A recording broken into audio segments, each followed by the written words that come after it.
I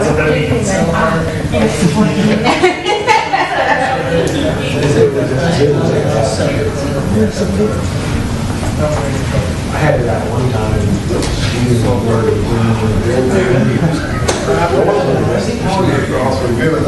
How you all doing?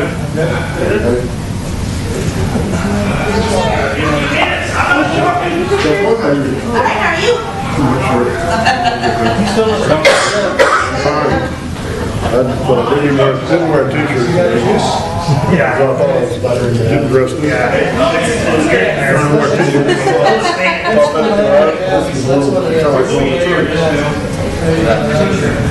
I think t-shirt is probably a little. I had my baby. At least my wife said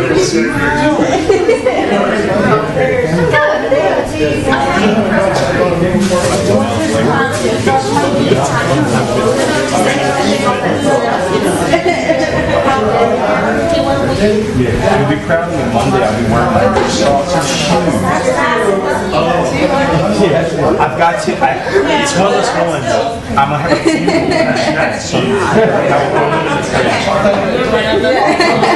I know it's tough, and I love those shoes, but I'm like, they fit my feet. I'm pigeon-toed, they fit, and like they're. I mean, oh, dude, yeah. I mean, like, these are like putting on just like socks and boots.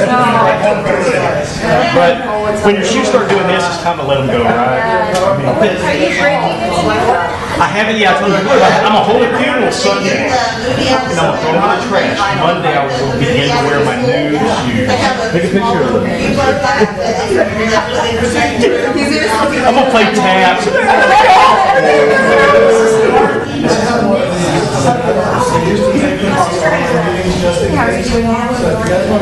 She's here to keep y'all in line while I'm giving my presentation. If I hear anything, I'll take some.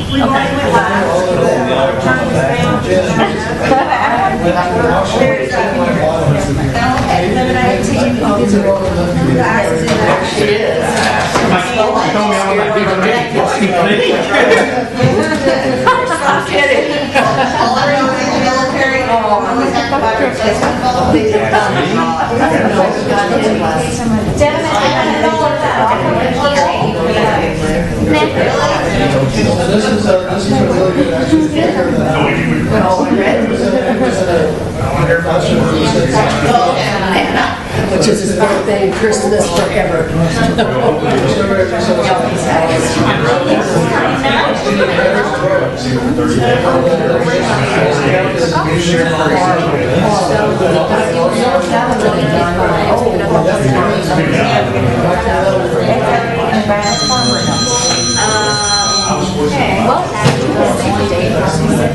Also got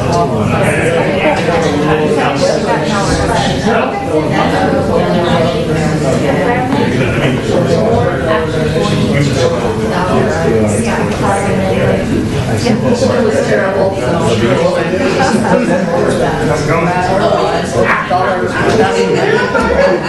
You better be with the stick. I'm coming up here. I'm not a smart man. Which one is it? I got 3 more weeks to get to college. Sorry. Yes, how are you? Sorry. When did you start that class? Well, so you still got a few days. I think we kind Everything, or is that one of the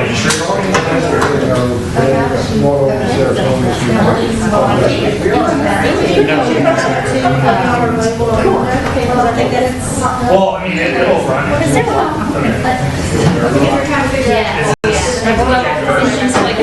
Okay, so the other ones are. That's not heading for that much. Hopefully,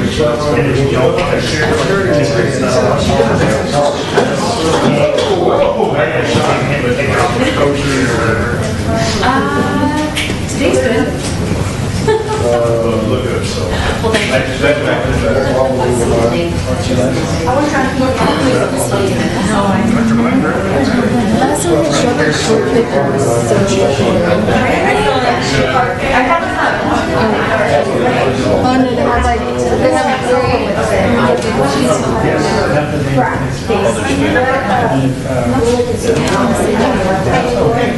He's out all that week. It's been over an hour since you've had the child. It can be sitting for Oh, really? Oh, okay, so you would be available at 6, 7? Okay, 6, 7. We'll look at it and I think Good, how are you?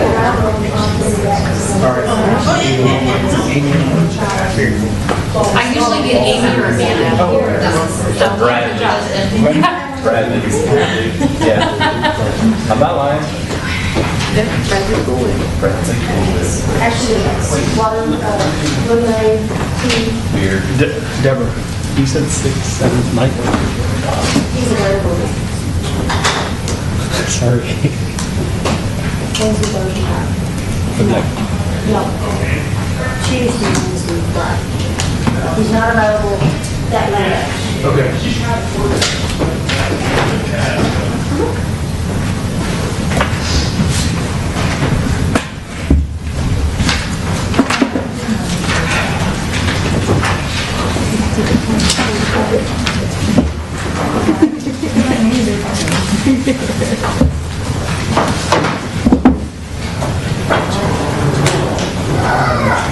I said, who's the laziest? Neither one of us would give up. I'm up, sir, I'm up. That's what he has granted for.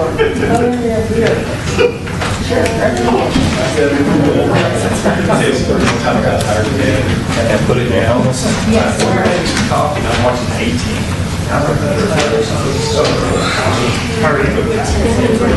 We're slick.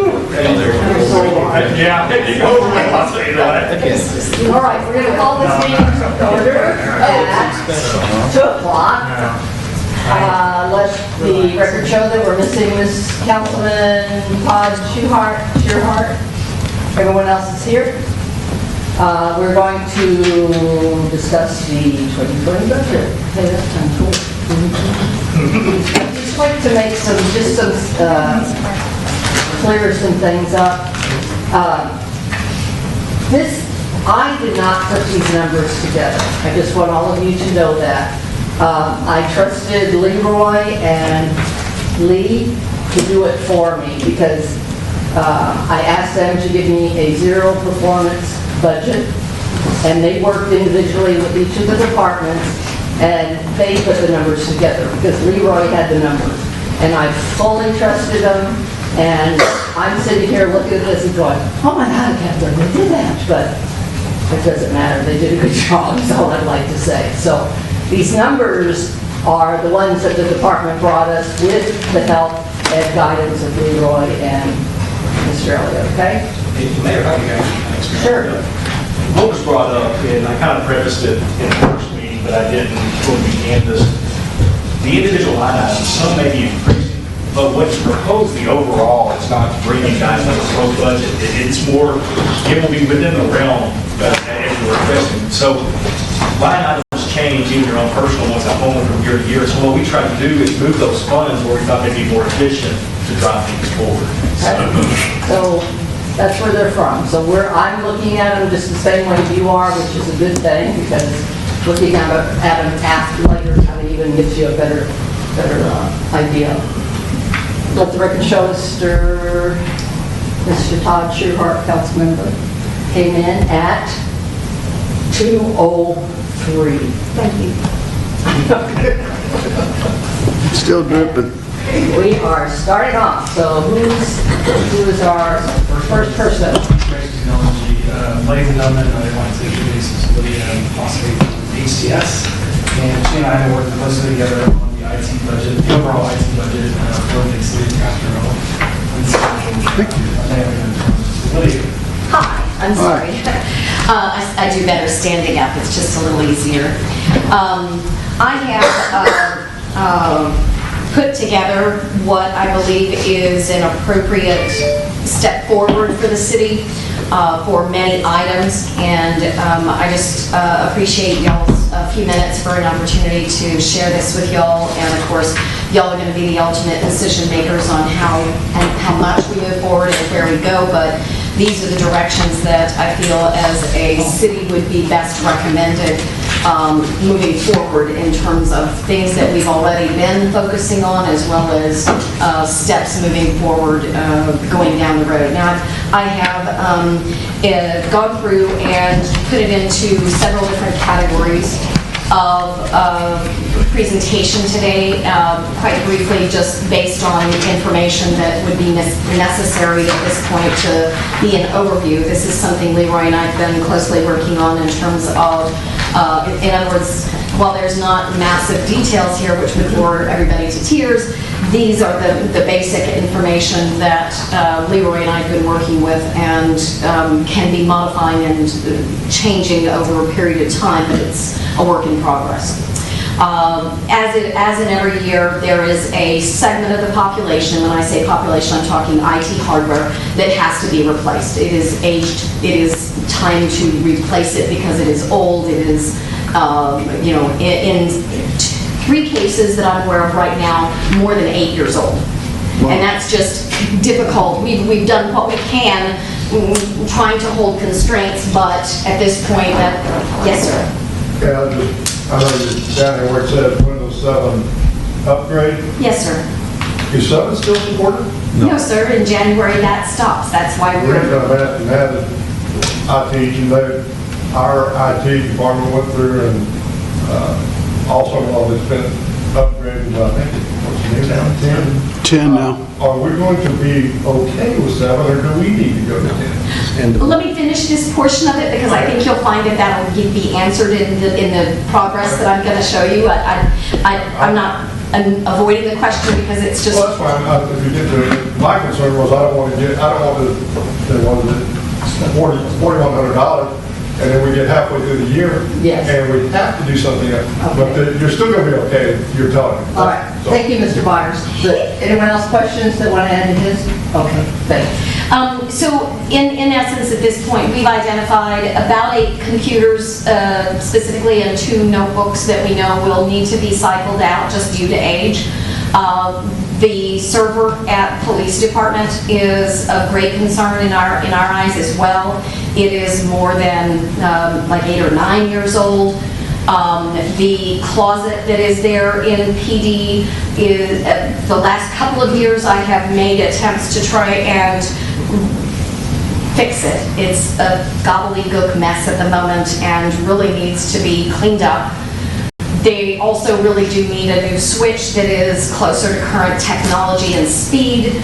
This will account for that. I implore that you not put this off. It's been 3 years I've been trying to get those 2 line items put through on the budget, but we're at a point now where the server software is very close to being obsolete and unworkable moving forward. So this is what we feel is, in comparison to what they have now, equitable, and will move them a step forward and give them an expansion in terms of space. Again, I'm not providing y'all the nitty-gritty details because that's something Leroy and I work through, but it is appropriate based on the usage and the technology that is necessary for that scenario. The other thing that I am aware of is that over here in the main customer service area, they are short-handed and need an additional POS receipt printer that can also be utilized on days where you've got Saturday days, I think is one of them, where you have a total of people that come in all at once and then people are sitting there waiting for their receipts to print because you've only got maybe one. This is an additional line item for that particular printer to go in that area as well. And then, as Councilman Myers was saying, realistically, we have already started this year cycling through the Windows 7 machines. We've gotten approval to go through and start upgrading the software on existing machines that have Windows 7 and make them go to Windows 10 Pro.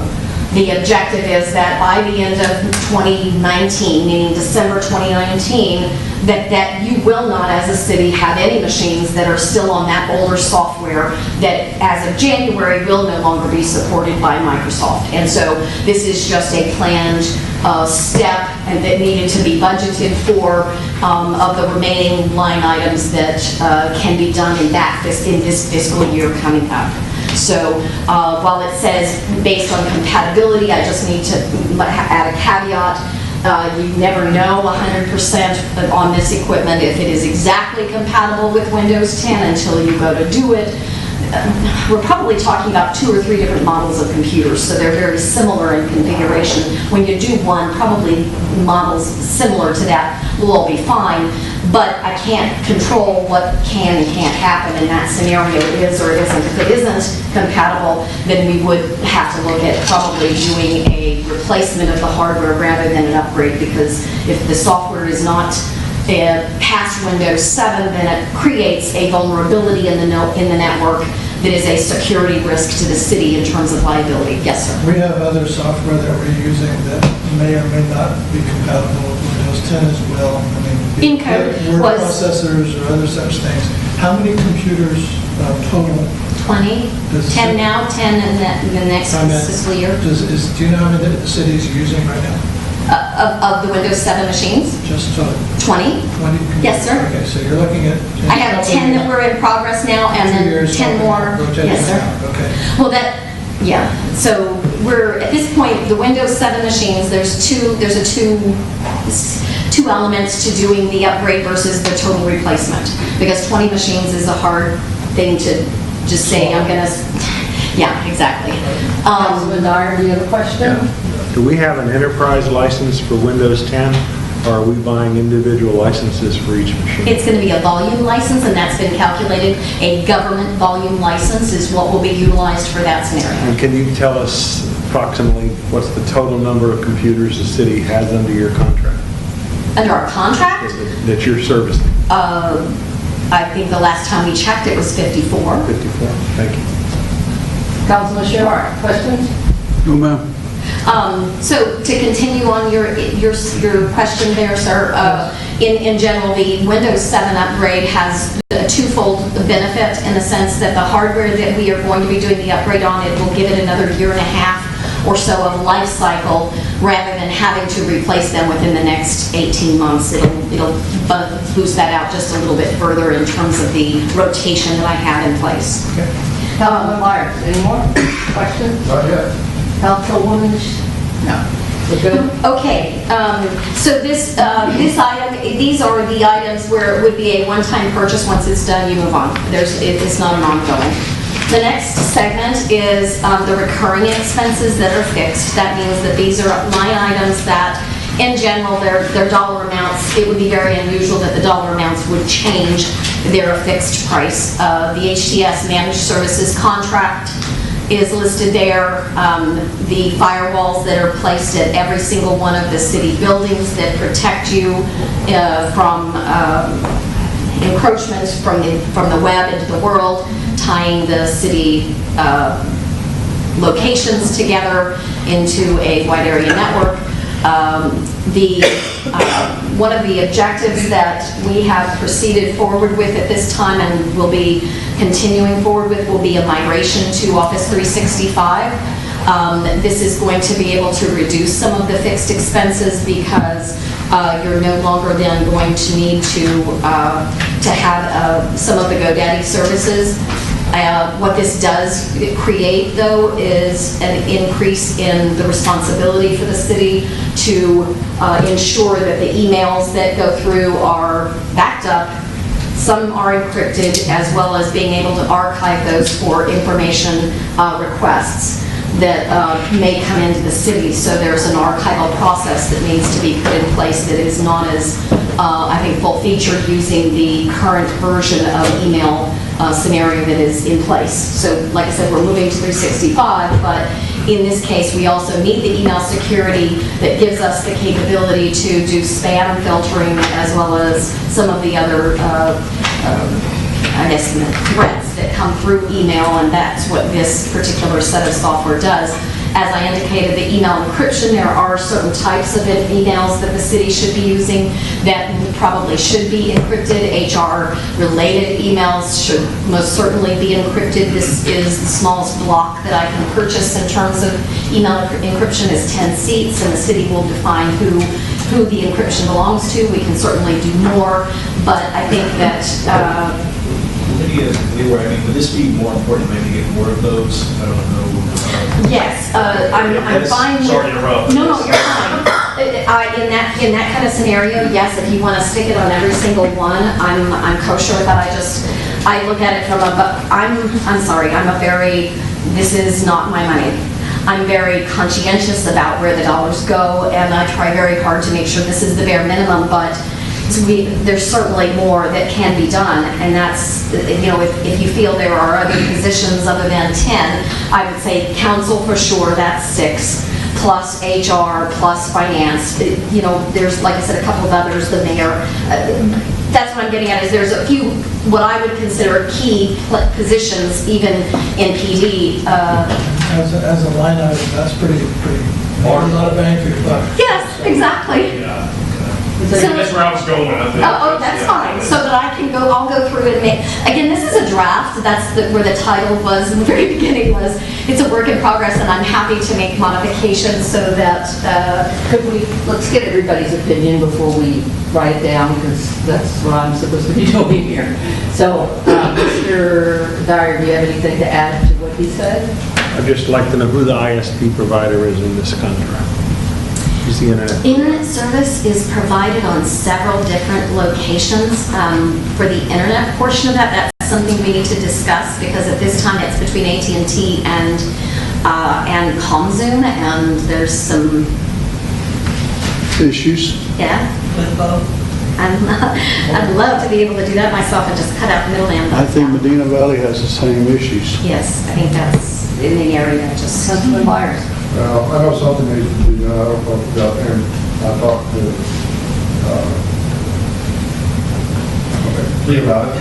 Anyway, I received an email on my computer, stating I was doing vulgar things because they had filmed me, and That's spam.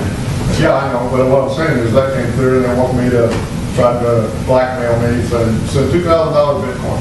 How do we get, that, and I understand we've had that problem elsewhere and here. Is that going to be something like that going to be? You're a show stealer, sir. I said, you're a show stealer.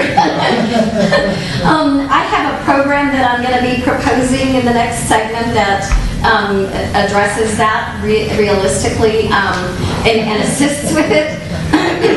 One of the other things that is already on this list is that email security. That is not in place at this time. Now, it will never stop somebody sending you an email that says, hey, you need to get a hold of me. I'm on vacation and I need $350,000 transferred over to this account because I'm out of town on vacation. Leroy, can you help me out? You've got part of the program that we're going to try and put in place, or recommending put in place, will give you the capability to receive training to help you more easily identify those kinds of bogus emails and know whether it's something that somebody's, like logging into your Bank of America, you need to change the password. Do you have a Bank of America card? So this training that we're going to be talking about will help educate and more reinforce that, but if there's nobody that'll ever stop you from sending emails, especially in a public setting where you're, like Freedom of Information Act, all of that stuff is, you've got to have access public facing, but being able to identify it is also what's key. And these numbers we're looking at, I feel like the last meeting we were at, there was one that came in and said, okay, last year's budget was 1,000, I'm just going to put 15. I'm hoping you have done some work and research to find these numbers, is that correct? It sounded like that's what you... Oh, you bet, sir. Okay, thank you. Yes, sir. Due diligence. Martina. So basically, you're going the way the military goes. Military has all this with and all this training. Good on you, that's important stuff. So with all the training and everything, that would explain the increase of $23,172 compared to what was adopted for FY19. So FY19, only $87,445 was allocated. So some of the things that I'm also including in this number are items that were never put in on the numbers that I dealt with, and that's the encode. Some of the other, the Tyler technology stuff was not in this budget last year in my section. It was in another section of the budget, as I understand. And so I understood that, I'm looking at this as an IT thing. Tyler technology, encode is it. Well, there's 20. To me, that's the big difference, is that now is in this line item budget, this description where it was not last year. So to me, in terms of the numbers that I'm presenting, and I'll be honest, just of what HTS does, my stuff isn't increasing, it's increasing negligibly because of some additional services that are being provided, but in terms of these fixed expenses, HTS has made sure to maintain the managed services contract pricing to make sure there's no modification regardless of how many change-ins and change-outs and additional hardware that's being put in place. Again, we're making some modifications about some of the ongoing services, but those are, the cost of doing business. It's not an increase in the cost to y'all based on you paid $1 for it last year, now you're paying $2. Not like that. Does that answer your question? All good? I got one thing that I just noticed. And he's indicated where you thought the 10 seats for encrypted email were going to go, and you mentioned city council. I just need to tell you, city council doesn't have a window-based computer. They have Apple iPads. So that's going to throw a monkey in the problem for you, but maybe you could fix that by getting rid of the iPad and getting us a real computer. That's all I wanted to let you know. No, I'm good with that. And actually, the encryption portion of it is you put encrypt in the subject line, and that message is encrypted regardless of what source you're using to send emails. It'll still work with Yes, Apple sir. Mail? Okay. But if you would like a full-blown computer... That's up to I'm sorry, but, if that's the trail, because the iPads are something that we just inherited, and because I have an iPhone, I live in the iOS world, I'm happy to continue to support those, but, yeah, that's up to y'all about, what you want to move forward with on Just that. disregard what I said. Any more questions? Okay. Would you explain, for example, what happened when I took office? There were no records or anything whatsoever. And by law, the emails or the whatever are records. And they have to be kept for how long? Forever? No. No? I thought it was It's a not forever. certain time period. Yeah. My understanding, I thought was 7 years, but I'd have to check on that, I don't know. So please remember that, because they aren't kept in case, what is it they could possibly submit in the Information. last two? Well, anyone can ask for an open records request, and that would be on any device. Even if I get something that I have absolutely no interest, it's really not related, rather than delete it, I just put it in miscellaneous. And so therefore, it's still there. You might have a heck of a time finding it, but even if you deleted it, it should still be recovered. It's still there. But because of this Freedom of Information Act, I highly advise, just, you've got a file, stuff comes in, trying to sell us something or something like that, that's still coming in. So I just put it in a miscellaneous file, so Councilman Dyer, Jim? It's very good policy. Because sometimes you get staff or council members that are not geeks, if it can be done at the email server level, it would be safer for the city, and it would probably be easier, and we wouldn't have to worry about geeks screwing it up and deleting something. It's all available at the server anyway. All we got to do is make sure it gets archived. And that would probably be the right way to do it. Right? Would you summarize that for us quickly? Well, in general, his stance is very correct. In the program that we are moving forward with and moving the city to the Office 365 for your email, all of that archiving will be done automatically at a certain time frame. After a certain period of time, it'll be archived, and then that is still available through search mechanisms if you need to find it for a Freedom of Information Act request, any of those kinds of items, and then it's available and you're not having to have it in your inbox. So. thank you, Herbert, because I'm going to ungeek when you're talking about it. Any more questions? Good? I like that idea. I was hoping y'all would start speaking English. All right. So just real quick on the internet portion there, there's $1,700 a month for internet, and that's for housing and AT&T. But the portion for general fund, which is the bulk of these items here, is about $1,100. So that $1,700 includes the enterprise fund and the utility fund. So just remember, for general fund, $1,100, not $1,700. What facilities are we still using AT&T at? You have to have. I'm sorry, what was your question? What facilities are still using AT&T for All of the iPads, almost all the iPads. I think there's one that doesn't have a hotspot from the airport. A couple of fax lines are still AT&T. And I believe that at this point we are reviewing Steinbach House's connection with AT&T, and I'm trying to determine whether it is considered a voice internet split. That's Because they burned down my relationship with them a few years ago when they burnt one of their lines and left me without any services for 2 weeks. Any more questions? I don't have any nice things to say about AT&T. Okay. Are we good? So have we finished this particular page yet? No, ma'am. So the next line item that is $165 a month. I wanted to present this. This is a new proposed line item that has not been to the city before. This to me is very near and dear to my heart. It is something that we will put on the CastrovilleTX.gov name. It will do dark web scanning for all of the domain name associations with Castroville. It will go through and we do have the capability of providing 10 additional outside of the domain email addresses, like personal email addresses. To me, it would be CastrovilleLibrary.org would be one that we would put in there, but we do have the capability of adding 10 additional personal email addresses at that time.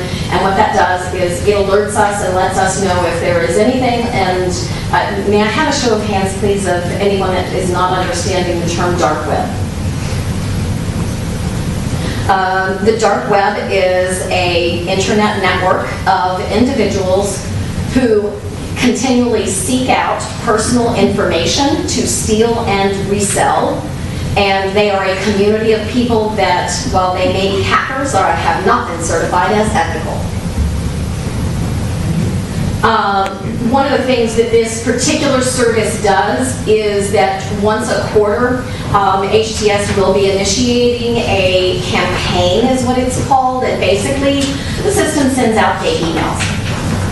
It will then go through and say, hey, can you send that $350,000 to Leroy because he's got a special bill he needs to pay? And then the result is nothing in terms of reality. However, if it is one of those that's like your Bank of America card has been hacked, you need to log in and change your password, this reporting will provide us the capability to see who clicks on it. Did they click on it? Did they go through and type in their password? Did they actually complete a transaction at that website?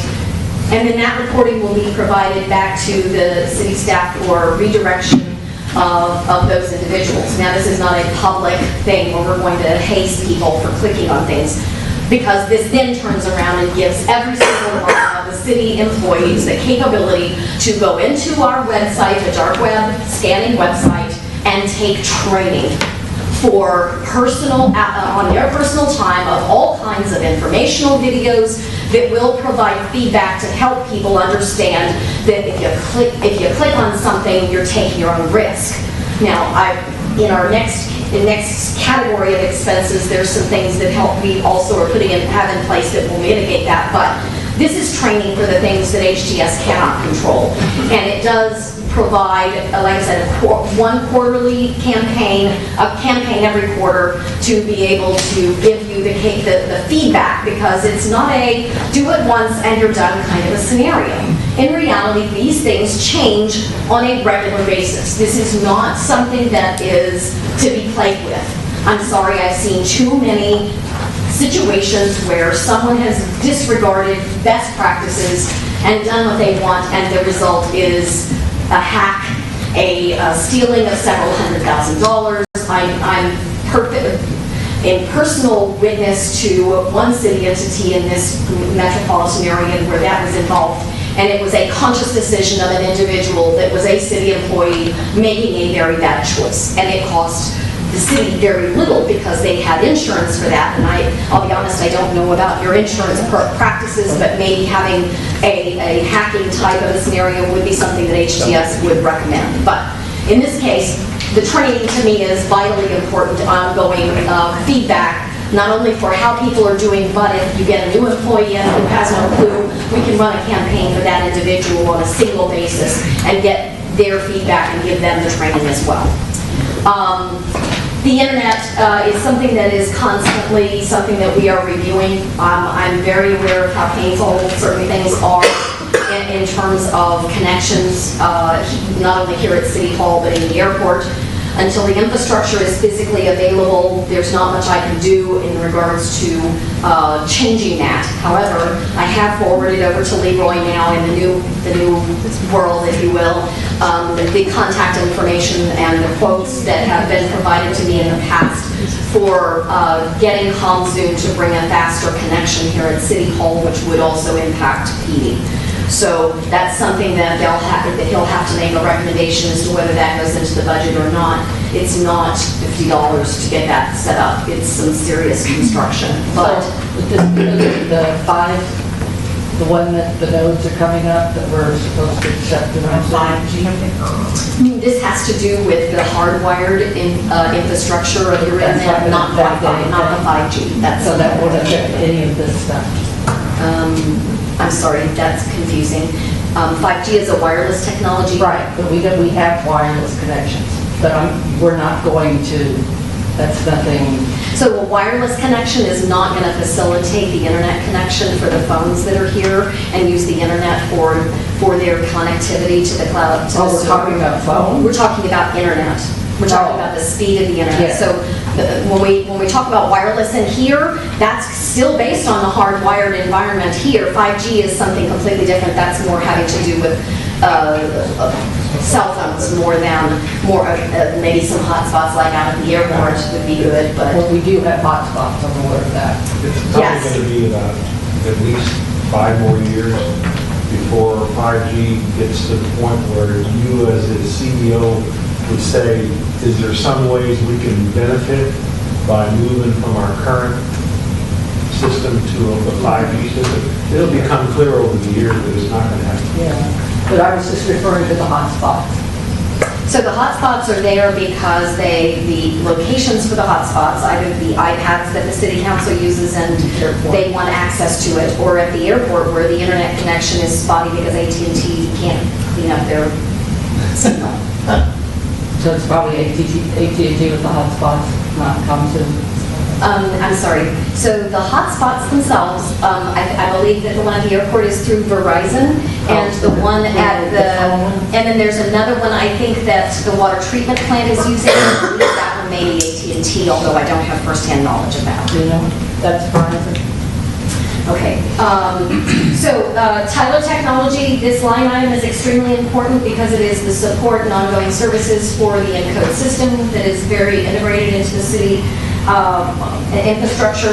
The GoDaddy services, we're talking about domain names and the normal annual renewals of you own CastrovilleTX.gov and you have to pay to keep that name. That's what these services are.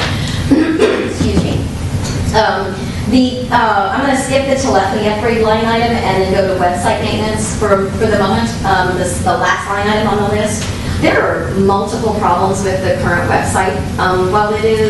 While it is very informational in a lot of cases, there are broken links all over the place.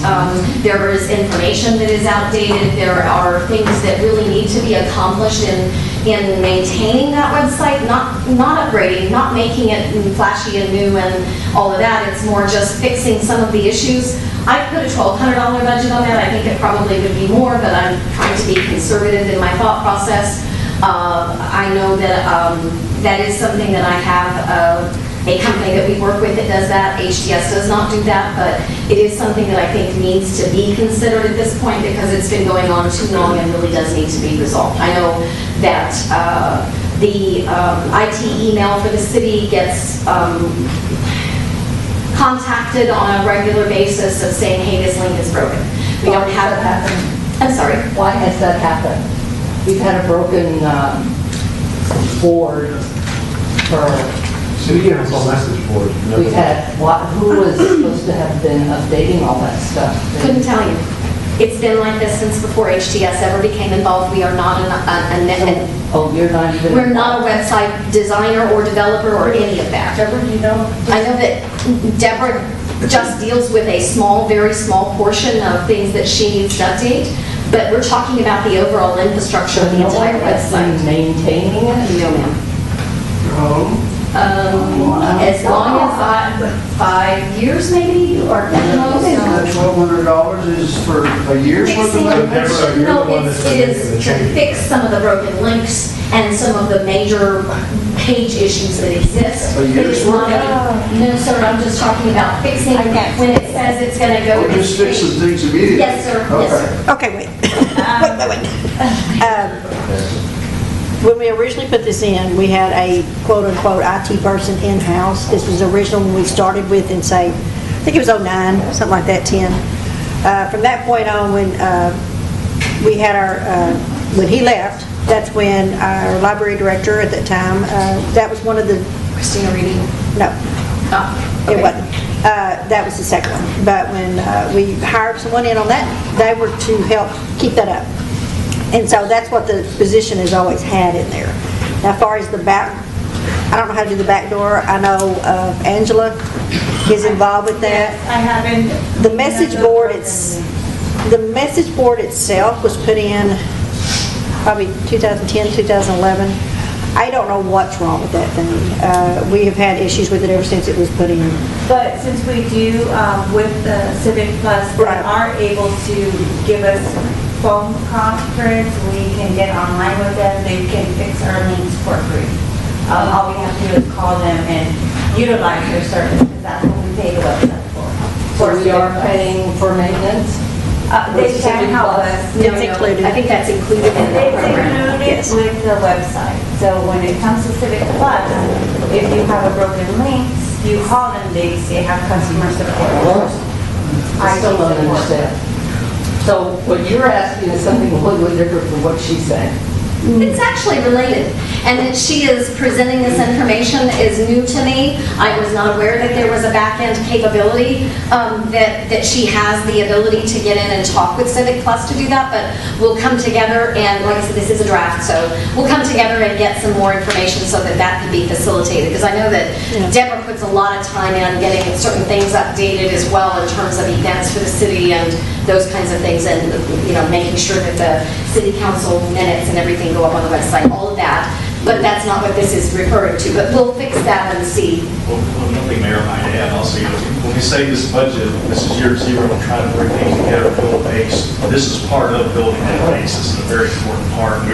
We're just trying to get our house in order. We're way behind. Yeah, we are. And things are very confusing because I see Deborah we're the ones who are aware of the mistakes. So what I understand now is it should have gone to Angela to fix. What happens is, yes, ma'am, when we originally started this, it was all under the understanding that each department head would be able to go into their page and be able to change their information so that they could keep it up to date. When it first was put together, that happened. There was a small training, and of course, each person has been gone now, with the exception of me. And so it needs to be caught back up again, and then, of course, we kind of had a centralized person that can do it for us, which is Angela, or the previous folks, so we're working at I it. need one point of contact for this, just one person. We need to So have a city what do you webmaster. suggest? That's appropriate. That's what we should have. What is that? Someone on the city staff, Yeah. whoever you determine is the That's best in qualified, the mix should be that's involved. designated as the city webmaster. Or- And all those requests should go to that person.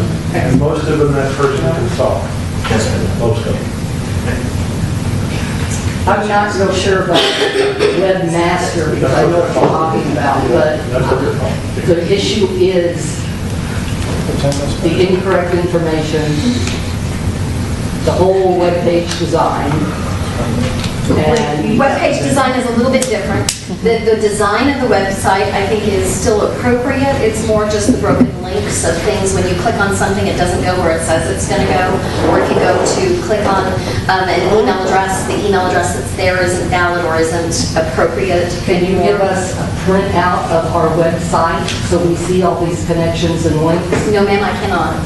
So we can't. I don't have that capability. I'm expressing that there is an issue that I think needs to be resolved. Definitely. And this is something that we can work with, HTS will work with you to get those kinds of things resolved, but I don't have that information in front of me, nor do I have the capability because that's not our technology that we deal with. Just tell me right now, what should we do? Just to get back on track. $1,200. Well, no. good idea. No. We need to sit down and have time, because I know Angela's been extremely, and Angela's the person that goes in the back door. I mean, if someone calls me and says, and I put my minutes up and stuff like that, but far as fixing things in the back, or if it doesn't work, the other day I tried to put the audio up and it would not go up properly for me, so I called her and she went in and do whatever you do. And so she's the person that goes in and does that. All right, can we get someone to keep a log of these issues so we know, like, for example, I had some issues with misspellings. and Well, if dates it's and- broken, I can't fix it if I don't know about it. Yes, So exactly. if I see a And broken. no, that's my point, because you're in the library. But you send an So we'll have to go to her and tell you, or I think it would be easier, as Mr. Dyer said, to have. Well, she is the point of contact. So she for would be the main point of contact, but if you're looking for somebody to assist in a major overhaul of that, Angela would still be the best point of contact for that, because she's the most familiar with the back end and how everything should be looking. But she's already got a job. So you need to have another organization that she gives direction to that does the heavy lifting and all of that, because that's something that, you know, And normally it's the library staff. Myself, the full-time position, and then the librarian would be fully versed in the website. I really don't want the library. Can we get an IT person part-time or something? I get what you pay for on that one. We had issues with it in-house in the past, and that's one of the reasons why we ended up going outside. And but I think having I'm not saying a there's no webmaster is certainly the appropriate step to take, and then the centralized point of contact at the city for guidance would be. But as far as fixing links and stuff, Civic Plus provides that service. That is in their contract. To me, I mean, it's definitely something that can be looked at. What I would recommend is putting permanents on board, and this is the game plan we're going to do. That's why we're trying to keep the flexibility in this budget. We don't come back in here once everybody's kind of got acclimated to the roles or X, Y, Z, this is where we are. You'll have some ability to get here, so okay, we'll make the restructuring will be this, or the money's going to move. Okay, so would you summarize? I will summarize what I understand at this point in time. When we have issues with the website, misspellings, corrections, outdated material, that will go to Angela. Directly to our librarian. You may email her. If you want to send it to me, I can forward it to her. It's up to I'd really you. rather one person Sure, have that's the fine. information, so we're not, wasting Correct. time giving her something that someone's already done. Correct. And and I say this too, the department heads should also look at their pages also and double check it too, because I know it gets hard sometimes to go in and say, oh, I forgot to put that on. Y'all agree, or you have another idea? For the time being, Deborah will be the keeper of the keys or whatever, and work with Angela, and if we have issues, they go to Deborah so she can keep a log, so we know if we are doing something that's already been done or whatever. Does that make sense? Yeah. Right. And so that, and then website maintenance would be under the purview of, what did you say? Civic Plus. Well, Civic Plus does it. If there's a link that's broken or anything, they will fix it for free, a part of the service contract. That's this. And that's the, I believe that what she is stating is accurate. I don't know anything about Civic Plus to be able to directly state that. If that's what she's saying, I think that's probably appropriate, which would mean that at some point we do need to have a budget for redoing the website overall. But in terms of the overall maintenance, her time is still appropriate with the time she has to enter. Yeah. Agreed. But the cost associated with the maintenance of the website should still have some kind of valid numeric value placed to it, because it does take time away from the librarian job in our tasks for that. especially if we start fixing it, because there's lots of things. And just my last question, how much do we pay for this particular service for Angela? Her? Civic Plus, We can get it for, we don't have the numbers right now. you pay it? We pay an annual fee We pay an annual fee for it. because they, Civic It's a Plus. line item from which fund account? It should be under IT. Or it may not, well, I don't know how we have it listed in this last year's budget. Good, thank you. We're gonna find out. Okay. It's very generic, Yes. so it doesn't have it broke down. All it has is website, $5,355 was adopted for 2019. And then computer hardware and software. Software was $15,840. That's yours. Some of it, yes, ma'am. So it's not detailed. So you don't know if that's library or us, or you? All it says is IT. Citywide. We were looking at it. Okay, thank you. All right. So the other line item that is on here for the telephony upgrade, I have for a number of years been distressed that it is difficult for different departments to intercom and talk with each other throughout the city. The City Hall phone system right now has an expiration date. In reality, the manufacturer for the Toshiba phone system has, the company decided no longer to be Toshiba. They sold their interest of Toshiba America for the phone systems to Mitel Networks. Mitel will no longer be supporting that hardware and will be moving forward with continuing the services, meaning the actual call paths that you have now will continue as long as you want them. But in reality, any changes you need to make to the hardware, any changes you need to make to the system, like adding more phone lines because you get busy signals, is not going to happen. Mitel, to that end, has at this point offered to replace every phone in the city for free. It is a $25 a month fee for the telephone and an extension. At this point, they're looking at 50 devices. I went through and did an inventory of the phones that are in the city locations that I'm aware of. This particular capability to provide this service is an end-of-year special that Mitel is running at this point that would save the city probably, you figure, $15,000, $20,000. Because it includes both the phone system, the programming, the installation, and the telephones themselves, all for $25 a seat a month for a 3-year time period. Any questions?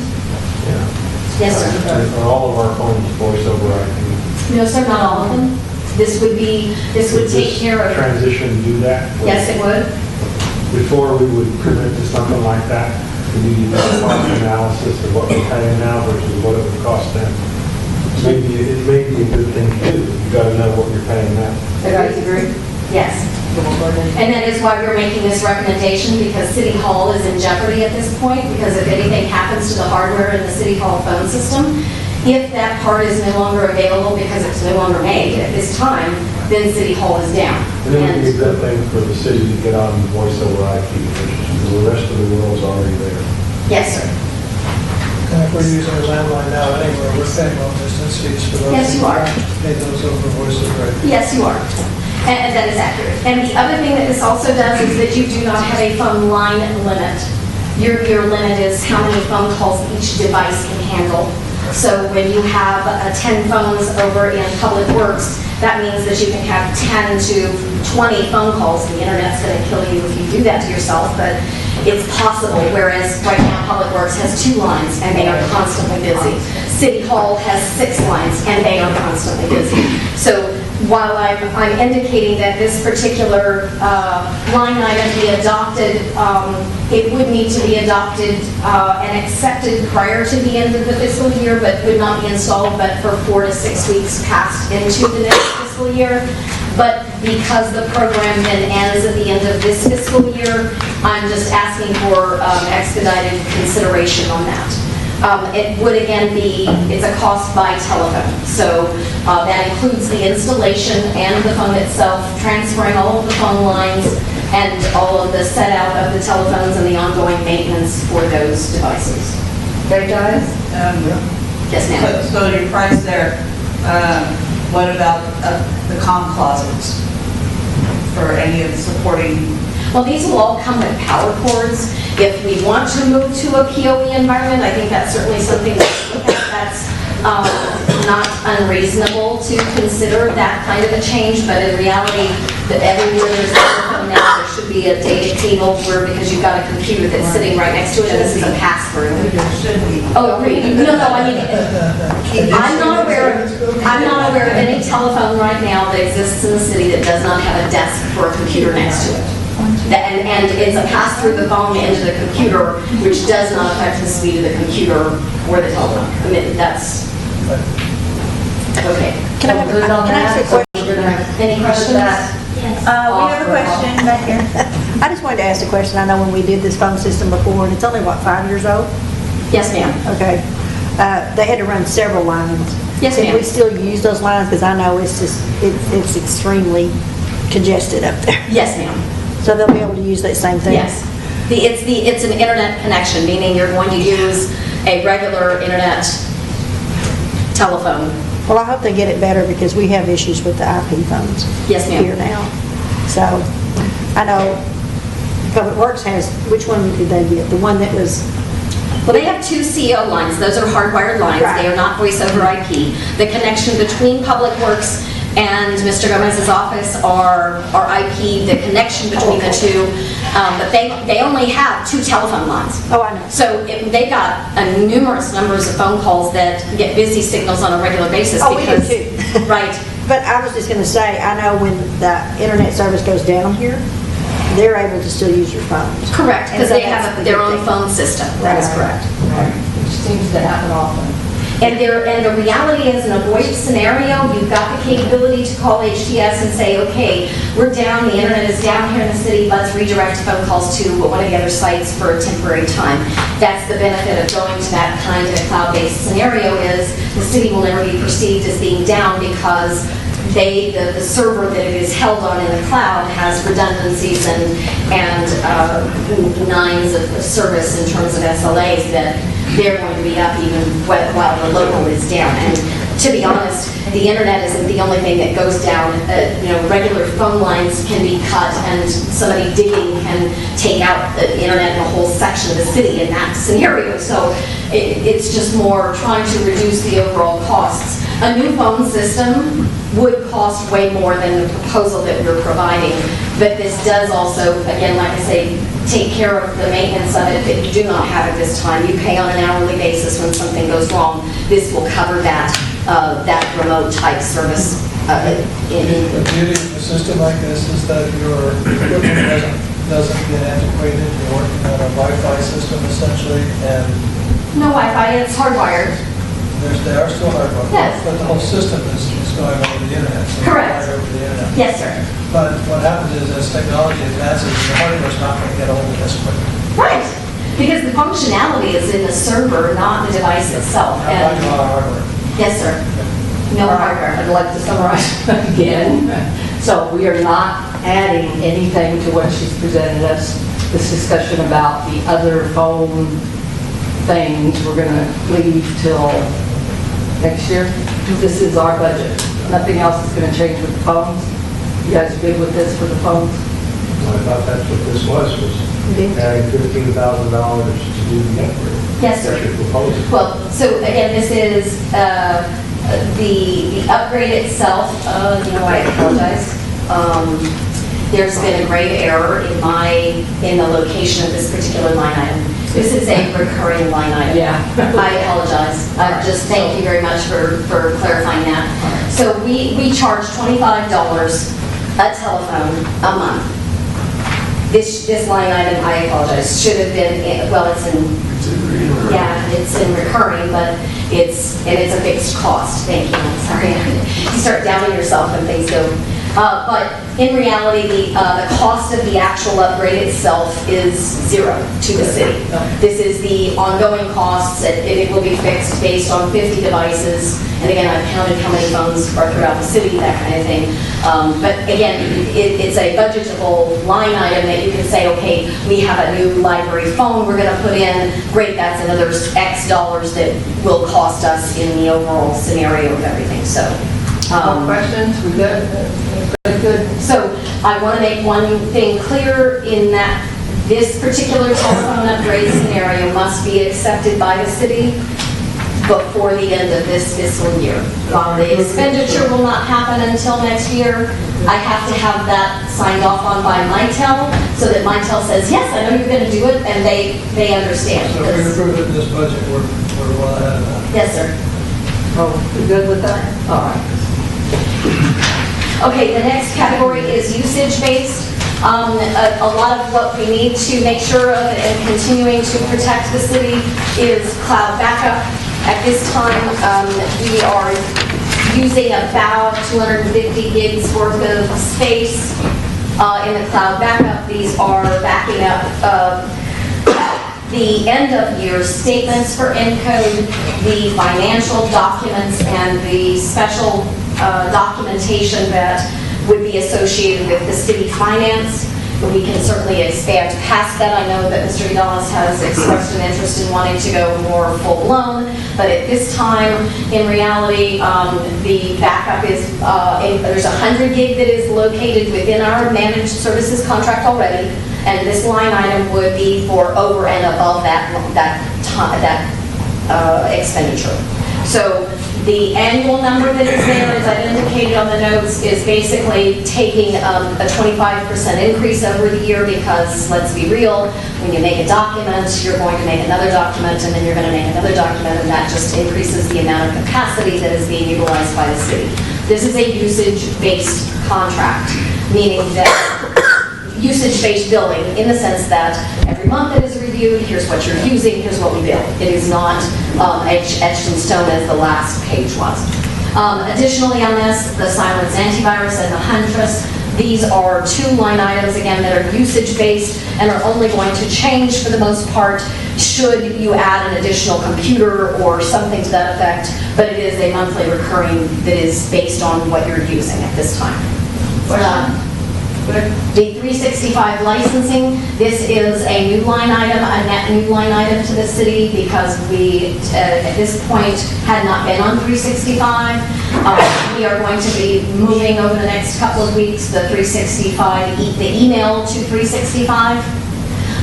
So all of the city email addresses will be on Office 365. I will need access to the iPads to fix that when y'all are ready, when we get closer to doing that. But in reality, this is going to facilitate then calendar sharing as well as up to a terabyte of documents, personal documents, storage that is in the Microsoft cloud, as well as up to 50 gigs of email storage. Now, the migration tool that HTS is using to transition this through does provide for a year's worth of backup of those emails, so that if you delete one and you, oh crap, I shouldn't have done that, we can recover it, kind of a scenario.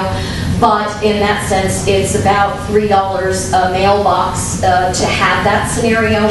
And so the last 2 months of next year, I anticipate will have a cost associated with it in the 2019-2020 budget for 66 mailboxes, which is what we're looking at this time. So you only got two months shown under the 365 email cloud backup? Yes, sir? Just two? Annually? I'm sorry, I should have been more clear. The migration we're currently in progress with will cover a year's worth of that free. And so all that's going to be left will be the last 2 months before the next fiscal year starts. And so that's all that I need to budget for in that scenario is because, okay. Any more questions? Yeah. And so then, I guess the 2021 year, then that 528 will jump to about 3170. I'm sorry. It says the $528. For the licensing? Yeah, well, the cloud backup, the last thing, 365 email. 264 is, again, it's $3 a mailbox Right, a month. that's for a month, and so we're only looking at 2 months. Right. For the 20. So times 6. What I'm getting at is, following year, you won't have that 10 months, you'll have. Correct. So in other words, that cost, instead of It will increase. 528, it'll be a little, about $3,200. Yes, sir. which is the cost of making sure that the information that you have in the city for the information requests is protected and viable for search as well as recovery should something happen. Is that good, Mr. Leroy, to do the main things? Just curious, on the cloud backup, which cloud is that? Skype. Okay, cool. My question was, cloud is a generic term, but it is I just want to find out if it's your cloud or if it's a house. Nope, national redundancy, data centers on both Yours coasts. better, but. So, I'm sorry, now that I'm interrupting when I should be going on, but, so our iCloud backup is not that if our phone has, I've got a city phone I pay for, Okay. but it's got iCloud. iCloud is unrelated, that's an iOS environment, and it has only to do with your particular phone. So the iPads don't use iCloud at this point, other than the 5 gigs that comes with the account. Should So it if change? It's an official phone, that's what I use for an official call. Got it.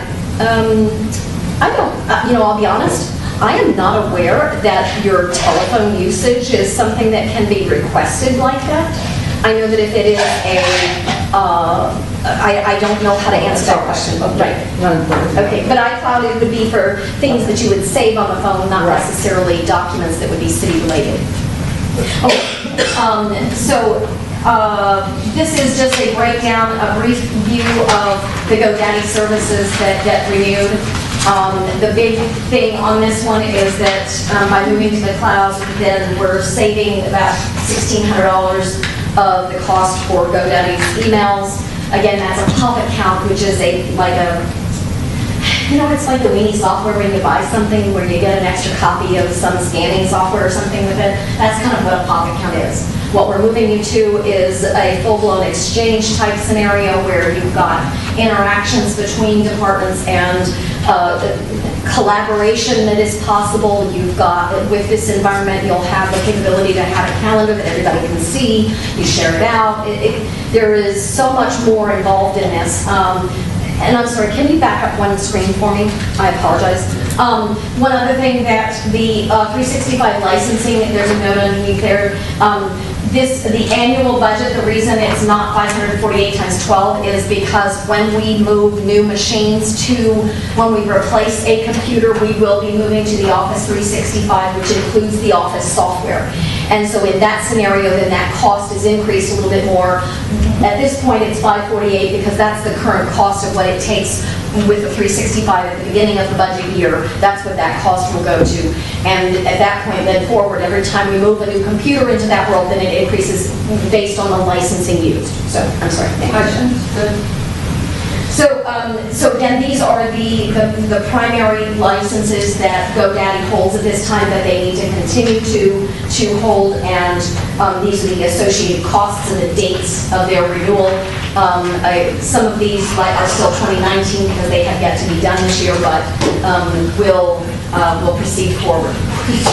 They are on auto renew so that those services are not possible. May I ask a question? Why do we have all these? What are they, I just need an explanation. So Phyllis, when you say that you are the city of Castroville TX, it should be .gov. Okay. Yes. What is the US? Okay, so it's tax. It's US and gov, you own both, so yes. Okay, so. Yes, sir. What is the airport.com? I asked that question myself, and that's something Leroy and I discussed on Monday. It was set up by somebody a few years ago, and I'm going to be working with Leroy to get that moved to a .gov because that would make more sense to me. There's a specific process you have to go through to get .gov type email addresses, and there's I think a singular point of entry for that kind of a capability. So I don't believe that the person that set that up knew that there was a special scenario you have to use to do that. Maybe they did. The first one should be .gov too. No, I believe that there's both. I believe that there's a US and a gov, but yes, sir. So Mayor. that was probably set up, or was set up by an individual at some point, and that's why it's .com probably? Well, it was really easy to do. I can tell you the reason for Real that. easy. Deborah's got it. Yes, ma'am. The airport website was hosted by Sula Combs. Sula Combs. Okay. She previously did this on an outsourced basis. They didn't have it there at the time. And so when she set it up, that she maintained it for, I think, several years on their own. And so I'm sure when we took it over, it just stayed that way. And so when she originally did it, she probably wasn't thinking about the gov, and then we inherited it. But realistically, there's no reason why you as an organization should not keep all associated whatever's associated with Castroville TX, because that protects the city of any kind of somebody snagging that. We don't want everything. We don't want .live. We don't want whatever info or whatever. But the main ones that people would go to if they were looking for you, we want to make sure we are associated with it directly. So. Get back to GoDaddy to work on changing that. Actually, you have to go to .gov. That's the name of the organization that registers them. Oh, really? And then once you've registered that with them, then they turn around and give GoDaddy the capability to host it and register it by capability.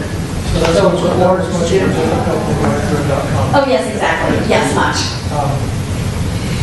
Also, securing all the alternative sources for Castroville TX or any other Castroville-related domain names is a good security measure. Would you like me to pursue making that happen in regards to the majority of them? I mean, there's some of them that don't make sense, but you repeat. Well, in other words, if somebody acquires a domain name, Castroville TX Live. whatever, they can basically Go into a Spoof being they who can you are. spoof being the city of Castroville. They can go send to the bills. website? They can send notices that would look like they were coming Oh, from the no, city. yeah, I see what you mean. So I have personally secured over 5 domain names. But you don't have a gov, do you? No, I don't have a .gov, because I'm not a government. But I've secured the .nets and Exactly. .coms and .us, so that somebody can't use my name to do something. Exactly. And the costs of those probably would be negligible. Exactly. All right, we need to agree. Does every questions? Do you guys agree? Mr. Perry has that. We pursue additional domain names that we will pay for to be sure that we will not be Or security. Good job, sir. whatever. All right, so we'll get back to that. Yes, sir, we'll make those We'll get adjustments. the cost. Looking at a few $100 a year. And you're going to do that with the org also? Yes, ma'am. Okay, so org and org, no longer. So my summary is thus, there will be some modifications. Again, this is something that exceeds the previous years because there's been some changes in terms of the services that I am categorizing as IT. I am categorizing that way to have it be a good standardized practice across the city, while each of the departments may have some of their own IT budget in regards to smaller items like they want to put a screen up, or they want to put they want to add some tablet or something in their own department. If they want to add specific software to a computer that the city has a standardized segment to, that then can be their budget, but this is what I feel is an overall overreaching, all related to IT. I think that I do have modifications that I will be working with Leroy on. Do y'all have any additional questions? Yes, sir. I would beat you on a second.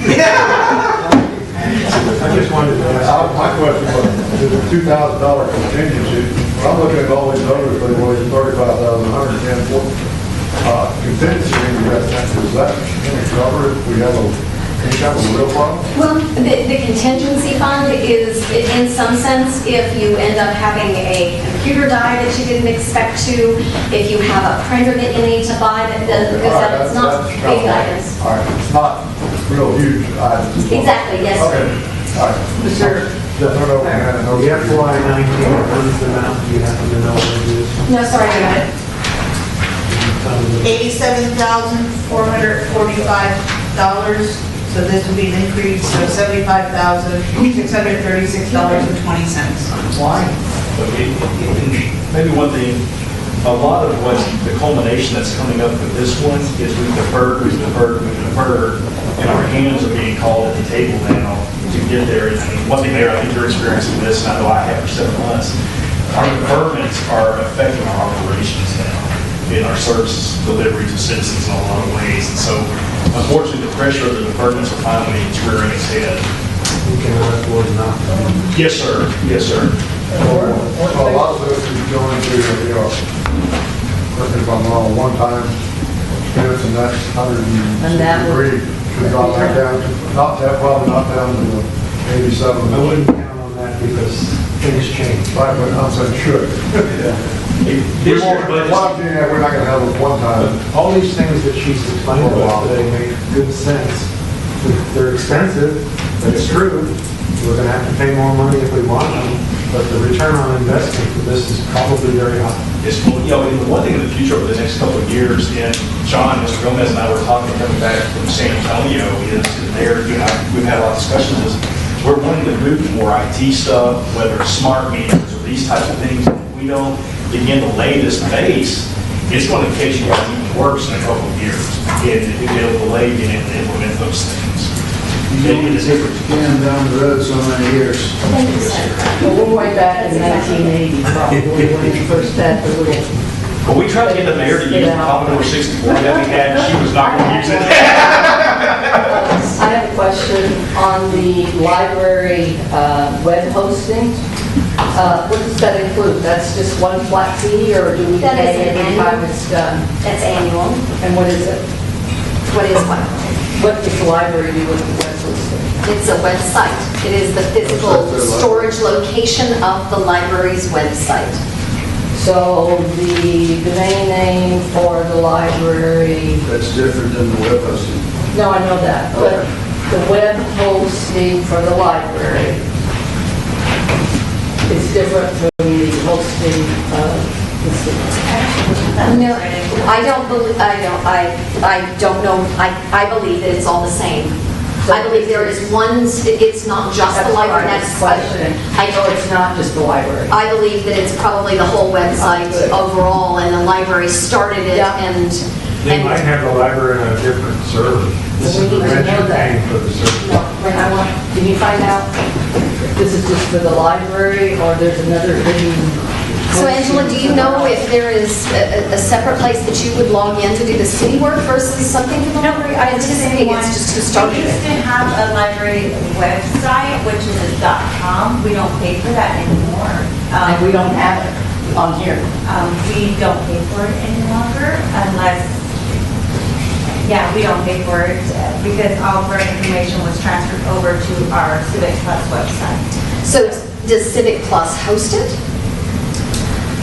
I don't know why that was is on there. I'm sorry, does Civic Plus host the actual website itself? Yes. So we've got two hosts. Can we check it? How can you check that? Angela, it's showing the library.org. Website hosting On here. support. That would indicate to me that that's a good one. Org. We don't want. Library.org we do not have anymore. It's library.gov, so we do not pay for that website. No, you have been, and that's why we're talking about it. No, because I don't have access to that .org any So we're still longer. paying. No, well, that, Well, if it's being paid, it's an auto function that GoDaddy has had in place for because I years. cannot get into it. 2 years ago, I've tried to get on it to close some archives off, and we weren't able to get logged on. If you go ahead and look up Castroville.org, Castroville Library, it's going to be a dead site. Well, unfortunately, apparently they're charging us. Then I'll go through and try and go through with GoDaddy and find out what's going on, because they said that y'all were using it, so. No, it is up. We have not had access to it. I tried to log in, it was denied. We are not hosting it, we do not use it. Do you want to? Because if it exists, that's a resource that would go away. Well, do you think it's good? You're the expert. I have asked to, Why ask? I wanted to get it back up just so we can pull out all of our stuff that we had originally on it. Right. To transfer on, to be unified with Right. the .gov. with the airport, the community development page, our Civic Plus website. So were there services on the GoDaddy site that are not on the current city website? Yes, I'm not clear, they're separate. So what she's indicating is that the main city website is done through Civic Plus, right? It is, I'm looking at it. GoDaddy, Yeah, and it's not okay. what they, I don't know how to tell it, who posts it. It says at the bottom. Oh, it does, okay, so they're going through and doing all that, but at some point GoDaddy had this established, and I'm just wondering if that name would be a value that you could use as a redirect to the main city website, to the library page. When we completely went over to the Civic Plus website, we shut down the .org. So I don't know why it's being paid for. Well, it didn't get shut down because You can go ahead and look at .org, and you can see that the page is broken. Well, there has been so much confusion about the library and who's doing the web. And it's not a full page, it's kind of So, just random. probably need to look into all of those because no one's ever questioned, it just goes forward. Correct. So we really need those things looked at. Yes. And you can do that for us. Yes, ma'am. Thank you. Okay. All right. All right, well, thank you all very much for your time, and I'm sorry it took longer than you probably were expecting, but I appreciate the opportunity to chat with y'all. I try to go to Castroville.org and just dumps me onto Castroville.tx website. So then it's a redirect at this point. Then so if somebody types in that email of that library, that URL, it still forwards over, but you don't need the hosting charges, you just need the domain name. Okay. Because if you want to get, we lost all the newspaper things they had digitized and put on because it was on the wrong site. So the thing is still there, you click on it, it doesn't happen. Agreed, that's what you're just So then what you're saying is the name we still need, because it redirects to the city, but there's no hosting, yes. They're still charging us money, we might be able to recover that data if we're still paying. I agree, that's And originally, it was, I'm not able to get onto it, it's saying, it's even telling us, please pay your website page for .org. I've got received bills that says. So I think if we talk to somebody, we might be able to get back into the data storage that's in that file and recover that information. So I'll see if I can get that. All right, thank All right, you. to summarize, did y'all understand what happened here? So she's going to check out, what are you going to do that's different from this? Just to summarize. I'm going to talk to the provider and find out what it is they are doing. And then put any other things that we just asked, you're going to check the difference between something, what was it? We found out the Civic Plus. Right, Civic Plus. And you guys didn't ask anything, right? Okay. Civic Plus is out there doing their job, I like it. Oh, I'm sorry, yes, sir. Lydia McCloskey.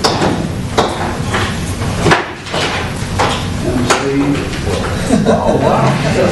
There you go.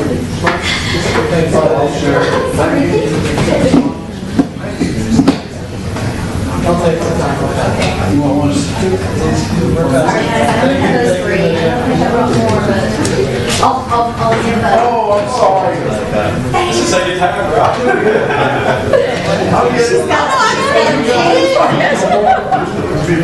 All right, well, thank y'all very much. Y'all have a wonderful day.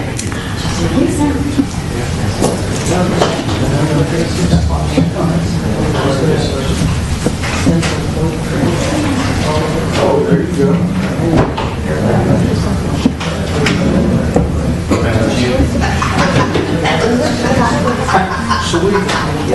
So we, we just hired her contract there? Yeah, exactly.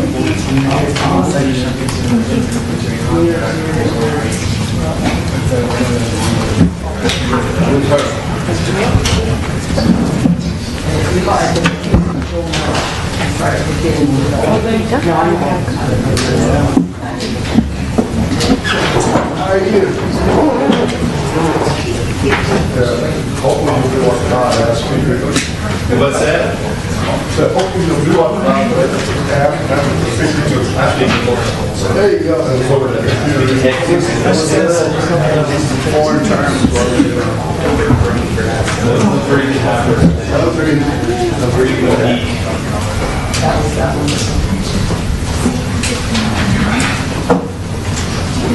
I like your picture.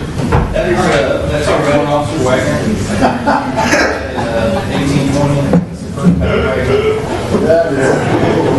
size of that lock on that thing? That's something. I think that was Philadelphia.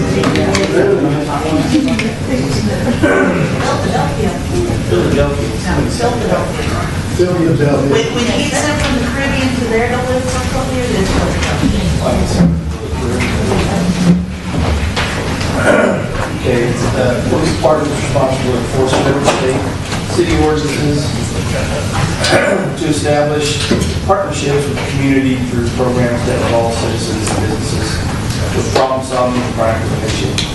Department additional responsibilities include safe and expedient movement of vehicles, pedestrian traffic, through enforcement and education. Investigate and solve crimes, child safety and awareness. The department also is responsible for the animal control and code enforcement requirements. Here's some of our goals: reduce crime, respond quickly when needed, provide a safe community, embrace community policing. It's a big one for me because when I started here 7 years ago, I first got out on patrol with my FTO. First 3 calls we went to, we ended up in physical confrontations with the police within minutes. Showing field training. I won't tell you who my FTO was, so. But I said to myself, there's something wrong here. Well, my goal has been when we show up, they say, great, the cops are here, not, oh crap, the cops are here. That's not what we want. So we've been working real hard on that. And I think we pretty much got the community behind us finally, but it's taken several years. Enhanced professional development, that's also a big one with me when I started. When I became a sergeant, I started a career ladder. There was nothing in place at that point for these guys to shoot for, to make themselves better and to be better police officers. We build a positive working relationship with the Castroville Fire Department. That's also a big for us this year. We don't have one because right now we need them, especially for our emergency management stuff. They're the other half of the team and there's no dialogue going on right now. I hate to go on to interrupt. It's very important, enhanced professional development. I'm aware that past administration, actually doesn't care, but we've got several that have done their own training, degrees, and we have given them nothing in return. So I would like y'all to really consider that. We've got, actually, how long have you been here? 11 years or something? April will be 11 years. And so what? I mean, we haven't cared, with longevity and all that kind of stuff at all. So we really need I'm just asking you to really look at this professional development, longevity, that kind of thing as far as pay scale. Okay. This is our current department structure. You have chief, lieutenant, and then administrative secretary. Carrie's kind of the catch-all over there. She does. We teach her, call her the general, but she does a lot. When we go down, we got the CID. He's in charge of himself. That's our criminal investigation sergeant there. Sergeant Russell, I just show him right now. You don't want him on your backside if you got a crime case, because he'll shake the tree when your nut falls out. Then on that same line, you got your community police corporal. That would be General Skolwick over there.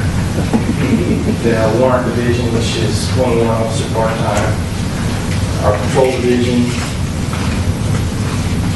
right now we have 2 reserve officers. If I make chief, I hope you guys want to extend that program. I'd like to have about 10 so we can have some more people here on the weekends and in the park and that kind of stuff, what we're lacking right now.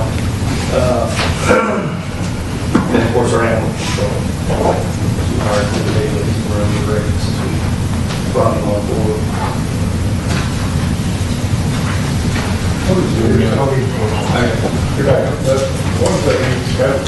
Oh, full-time employee. They're all full-time except for the warrant officers. Only one part-time over there. Oh, I'm sorry. Speak on that. Code enforcement is split between animal control and Corporal Skolwick right now.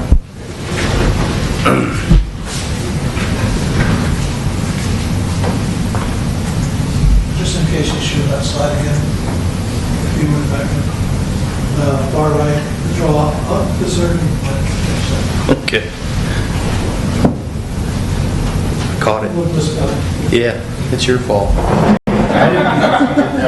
He did this. I can't also parole. Point out in the style. Oh, yeah. You gotta have a parole officer if you're gonna have a police officer. He's justified. He's justified stuff. Do what? Well, you have to when you're acting like a chief. The code enforcement, how much time is spent on that? I couldn't give you hours. It just depends on the day and the number of complaints that come in. I mean, it's not full time. It is sometimes. Well, I realize that, but when you say full time, I'm thinking 8 hours a day, 5 days a week. I rode with her yesterday. Well, and I understand that, and I understand some days it's gonna go into 2 days, and then you're gonna have. Right. I'm assuming you're gonna have maybe a day or two, you don't really have anything, and then stuff comes back up. Right. It's So- just like the law enforcement stuff. It cycles up and cycles down. So it's probably not full-time, but it may be more perhaps time. May I? We have, we've been looking at this because it's very important. I rode with Ashley, we get the same complaints again and again and again. She's waiting for trials. We never get to trial. This is not just riding around in a car and looking at places that are not violating code.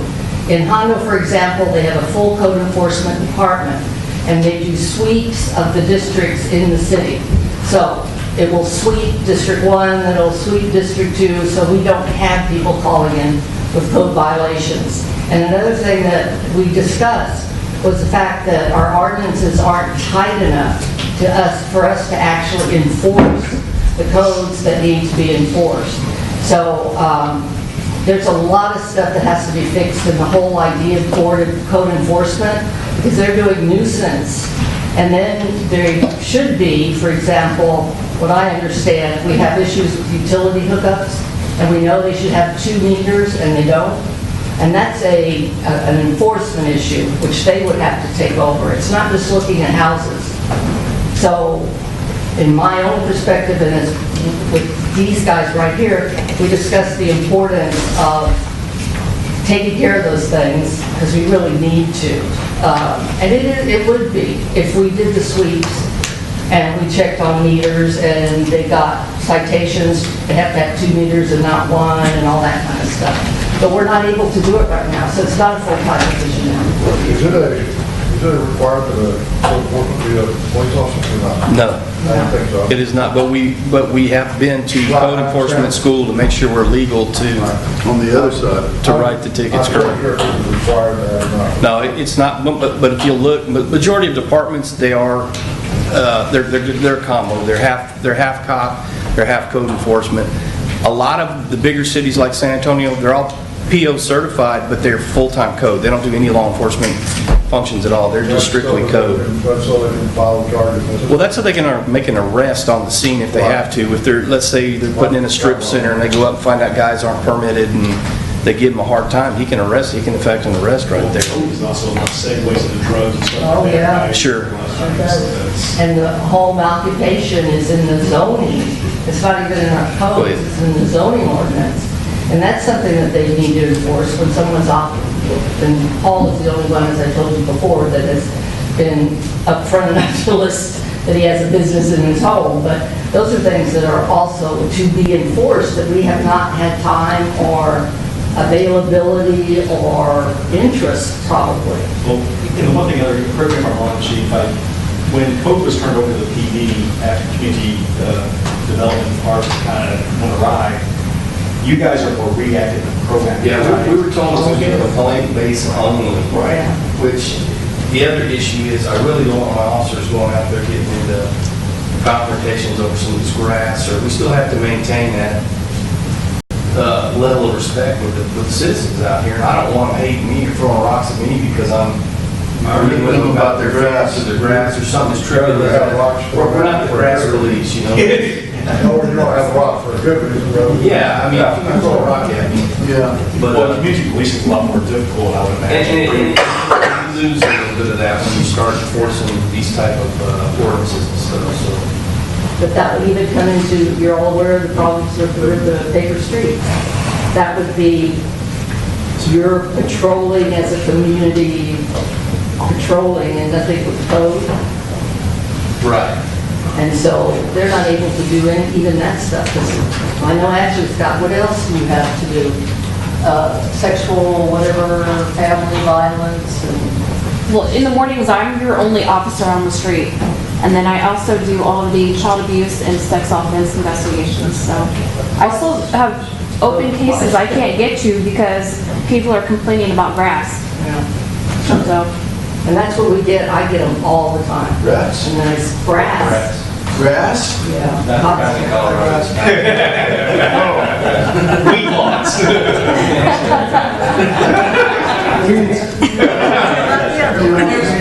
There's one regarding actual rats too.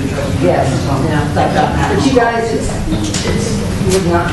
Code enforcement complaining about the grass is not cut or it's Yes. too high? It's too high and it's a City danger. ordinance over 12 inches, you're in violation. Really? It's a So we're severe. going to let all the wildfire grow, we're all in violation. Yes, sir. And they're only supposed to have 4 cats. They can't go around counting I don't cats. have any cats, there's not 6. I can't count that. I was gonna say the same thing. I got one that buries deposits stuff in my yard all the time. and I Exactly, don't know we get that those cat. calls too, and if they were registered with licenses, we know whose cats they are. You take your cat or it gets surrendered. So we're not It's a sensitive enforcing issue, it. We can't. and you really need somebody full-time to address You this. need To do it justice, I mean, Yeah. we're a Band-Aid, basically. What you're saying is there really need to be a PO, right? No, they don't have to be. They don't, I mean, we're small enough now, if that person, like, what we used to do before was if there was gonna be any kind of confrontation, they would call us, we'd show up with them. They'd write the ticket, whatever, if there had to be an arrest, we'd take care of that. We could still do that. So, But it's so, that's probably the biggest citizen complaint that we have is that they don't complain about having 1 meter. We supposed to have 2. And that's a very serious thing we need to clean up, and we're not able to. In some of the positions that we're not sure, I think it's the frozen connection, we're going to reallocate this one to a full-time. Well, when it came code compliance, you know, one thing the mayor's discussing, those are revenue issues with your utilities. Yeah. And if you should have 3 meters, Yeah. your debt service isn't just having that meter. Yeah. So Paul is picking up that to subsidize it with the debt service. Yeah. That's where it's factored into. The other thing is you have evaluation of property values. Yeah. Stabilizing that, because if not, you're subsidizing services if people's property is running down. It's a public safety issue. There's grease issues also that affect the utilities. Code compliance is very broad, and there's a lot of things it touches. And I think when you look, as the mayor's saying, you kind of preface, we wanted to do this, is those reallocation of funds. When we talk about that return on investment and performance-based budgeting, that's one of the largest returns on your investment, is investing in that one position. It will, touches everything.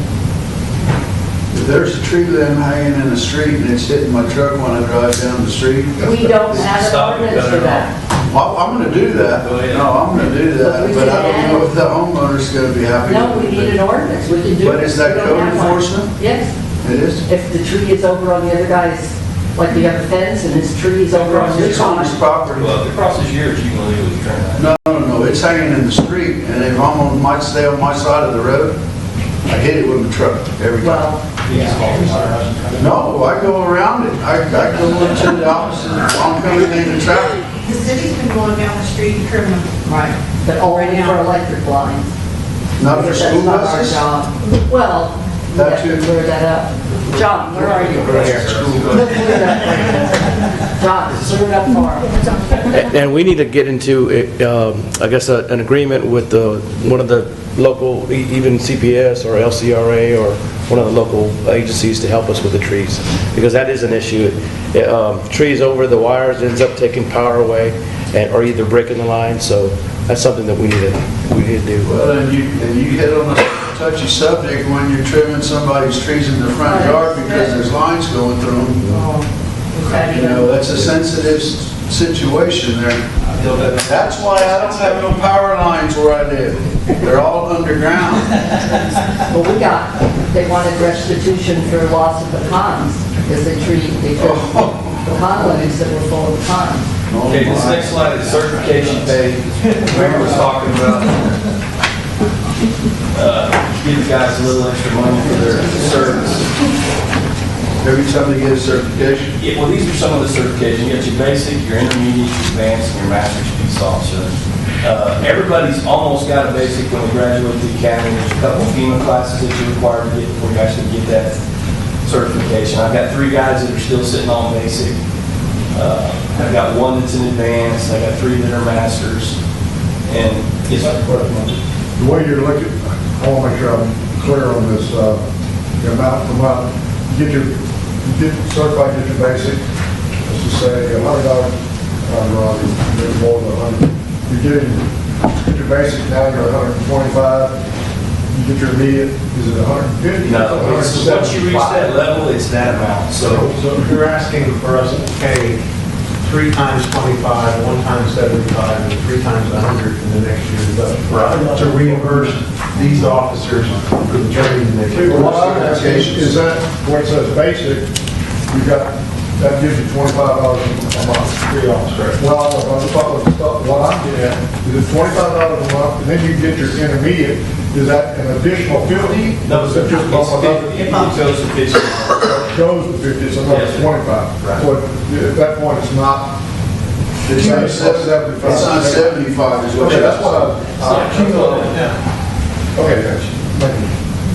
And then those bottom 3 certifications are I've got 1 officer that's my firearms instructor. He's in charge of keeping up the firearms training for the department. He notifies the guys when they got to go shoot, keeps them all regulated to T-code. We've got to go at least once a year. I'd like to be going twice a year. He also, it's required to have instructor certification with that because he is actually teaching you when he's out there on the firing line. That instructor certification can also be used for in-house training. If we go get the local lesson plan for whatever's come down the pipe through T-code, you guys got to have this. He can take that and teach it to the department at our cost instead of sending them out, outsourcing the training somewhere, which costs more money. This is in addition to the peace officer licensing? Yeah, so I think he's a basic actually, and so that would increase. That'd be $75 for him a month. Is what that would mean for him. Yeah, and then the last one's the field training officer certification. All of my guys are certified training officers, and that's because when you get somebody in the department, you got to get them trained. You're gonna have to bounce them around from shift to shift to get the picture. And if a training officer calls in sick, well, I can't send this employee home because he can't train that day. I got to put him with somebody. So that's why everybody needs to be certified. But like myself and Gary, we're certified, but we wouldn't qualify for this because we don't do the training. But one thing you need to know about field training officer certification is when these guys certify an officer, put them through the training, they're attached to that officer's career for the rest of his career. So 10 years down the road, if something happens with this gentleman that used to work for Castroville, and it goes to court, they're going to subpoena all our records, the officers, I'll get subpoenaed, whoever's in that line will have to go to court and testify on whatever type of training is in question at that particular time. So it's not just train them and let them go. You own them for your entire career. So right quick, the total cost would be about $7,800, $7,800 for next year. Right now, we currently have it in our personnel policy, but it's basically very vague. It says level 1, 2, 3, 4, but it doesn't define who's level 1, who's level 2. So we're going to propose that in the personnel policy is actually making very specific to PD, making specific to public works and so forth. So this will increase it in my, almost To me, this is one of those that I call it low-lying fruit. It's some small amendments. I mean, it may not get us, K-wise and stuff ahead, at least it's getting some ballgame because, and John faces this with Public Works, you have a lot of certifications in almost every city or special utility district or every police force provides these, and we're not right now. Like you said, $25 a month, you can take your family out, your wife out for a Whataburger. It's not, it's not that much, but at least what the chief has done is say, hey, you got that, we're recognizing you. Encourage you. That's kind of, rather than, okay, you got it, go back to work, And it shows that we appreciate it. And, if they're happy here, most policemen, I think, would rather patrol around here than near west side or near east side of San Antonio. And it's worth a whole lot for them to probably feel safer patrolling here than where they might end up at a higher, even though they're getting a higher pay, because higher pay, if you're being shot at, doesn't mean. Well, another thing too is that I would rather have a national police officer, that lets incentivize them to get that education. I mean, it's a more professional, chief, unless you see it differently. I mean, to me, it's a professional officer. Yeah, and once you reach your master, you've pretty much seen it all, done it all, and you don't need much support or supervision at that level. You know what you're supposed to do out there. You're a good tenured cop, so. This will encourage more people to come out here because it shows career progression. Sure. It won't show them as a stalemate type They thing. don't do Oh, this. I'm going to They go don't work do there that. We just- and not raise up in here. Sure. That's one thing you've been working on, is trying to get. I am trying to do everything I can to keep these guys here, but we got to do crew right now, so. Amazing. But you're one short with Blaine being gone, right? Or more than one? No, well, I'm doing this job for my time. Oh, but I'm still, you're missing. Really? Not services to the community, no, it's not. That's your patrol insurance. We're a chief short, so for sure. We were a couple months ago, we were short. Yeah, we hired Officer Pizarro, he's a 23-year veteran officer. Pizarro? Yeah. Oh, no, dude. He's a guy I worked with for years. Know some guitarists? Do you? I do. So you drive fast enough down there. Just shower down in the rapid? I'll tell him to come by there. By the house and all, you see, yeah, absolutely. You said, I mean, that's next week. How old was it? Can I ask how old was you? He's old man. Oh, come on now. You're hurting me. You're hurting me now. Yeah, I'm just saying. Okay.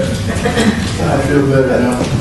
This next is the requirements, and it shows, if you look right there, it shows the continuing CERs, continuing education, and all that. So, and their years of experience. So to get the intermediate certificate, you got 400 hours of CEs and 8 years on the job, you qualify for the intermediate. The intermediate certification has a lot of mandatory classes that you have to go to.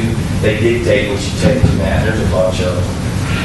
The next one is your advanced. Same thing over there. You look at 800 hours and 12 years. You can have an advanced certificate.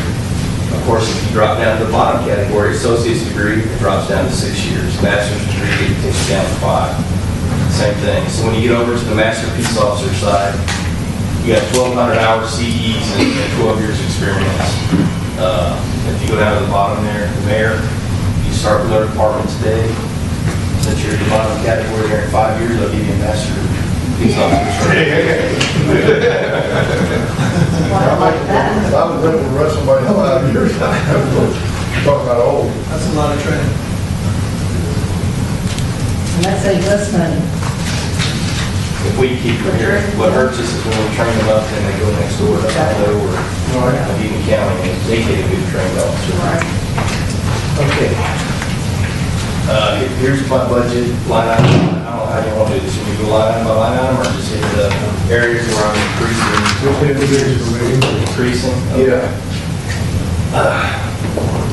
First one is postage and meter rentals. We're asking for a $1,400 increase. $400 of that is the warrant officer's mail that's going out. That came out of our budget last year. And then $1,000 we're asking for our criminal investigation division. We've had 2 cases where we've mailed evidence to DPS crime labs. And by the time it gets to the crime lab, the evidence is missing from the package. And one of those particular cases, that was all the evidence we had, so that case is going to be thrown out, which is sad. So what we've done is we started using UPS to send our drugs and stuff to UPS for testing, so we know we can get there. Much better. Yeah, it's costing a little more, but that's the sad thing that we got to do. collection and backup? All this has remained the same. Same thing here, our technology, we're not really asking for anything. Why is the one officer lease going away next year? It's already gone away, sir. I moved you back to the police department. I thought that was the dumbest thing to put him out there in first place.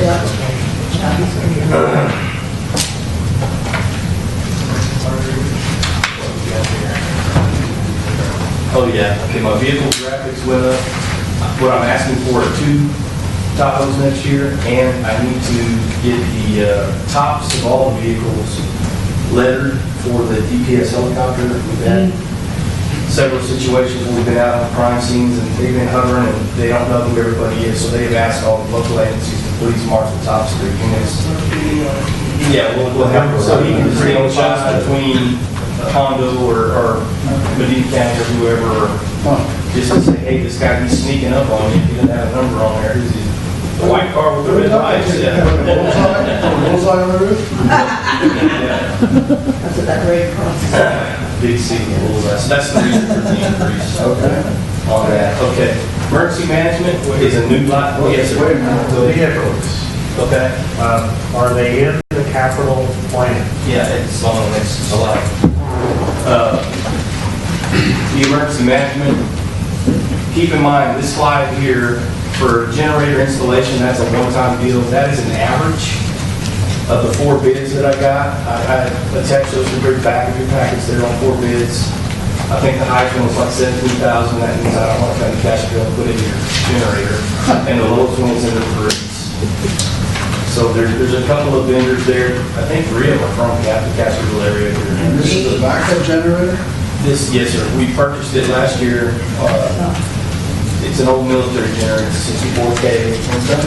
And the purpose of that is so we have one building in town. We've got one place up and running, and it will even run the air conditioning, heating, whatever. Yes, sir. We have an active command. Is this a fully automatic system that will cut over by itself? We have a manual switch that we will have to go out there. All you gotta do is pull the switch. Really? Not any wires.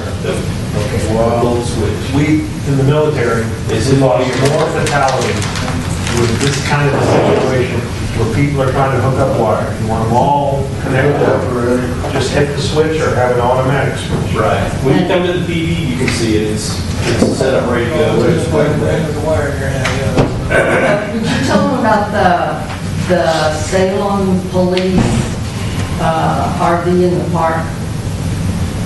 What do you want me to tell them? That was originally you mentioned. She said your one mobile command unit. That originally was purchased to be a mobile command unit. It's been lived in by everybody but the Pope. I don't know what that situation was. Yeah. It says police on the back. The city just spent $5,000 revamping that whole thing. We don't use it enough. You guys pay. Yeah. Yes, sir. I asked them to sell it to his department for $1, so. Well, my question is, does the RV park get paid for the spot that occupies $365? I have no clue. I don't know. It should. It should have the Well, budget. it hadn't always been there though. Sometimes they move it around to the. Yeah. maintenance building. Like the treasury, a transfer from, where we have used it, Or if you don't mind, But this is paid for with DDA funds, so I've got to get $1 at least to put. Right, what I'm saying is the rent he's talking about, they're an entity, they've got a spot, they need to be compensated for it, so the compensation for the park needs to, it's just a transfer of figures, they Paul, but it has to be shown coming from administrative to the park. if the park loses the revenue, otherwise it gets back. Otherwise, they could have somebody there. From my understanding, it's never been done that way. It's not been done that way. It's not been that way? No, sir. From my understanding, it is not. It needs to be showing that transfer. Otherwise, you just lose stuff. You don't have any, you don't know you don't know how much money you really have, you don't know how much they really have. They don't, you start making like money, you start having a problem. You need to make sure everybody, every department knows that they're what they're got and what they're getting. They should I be. just wonder if we're paying Lee a housing budget. Yeah, I haven't seen it. We can pay him to stay there. You're not secure. That's where it's at.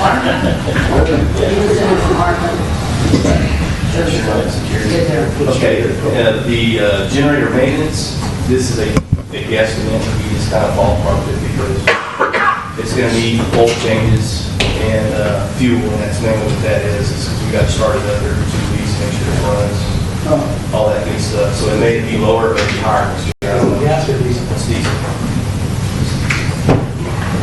Make sure everything stays moist and oil. Yes, sir.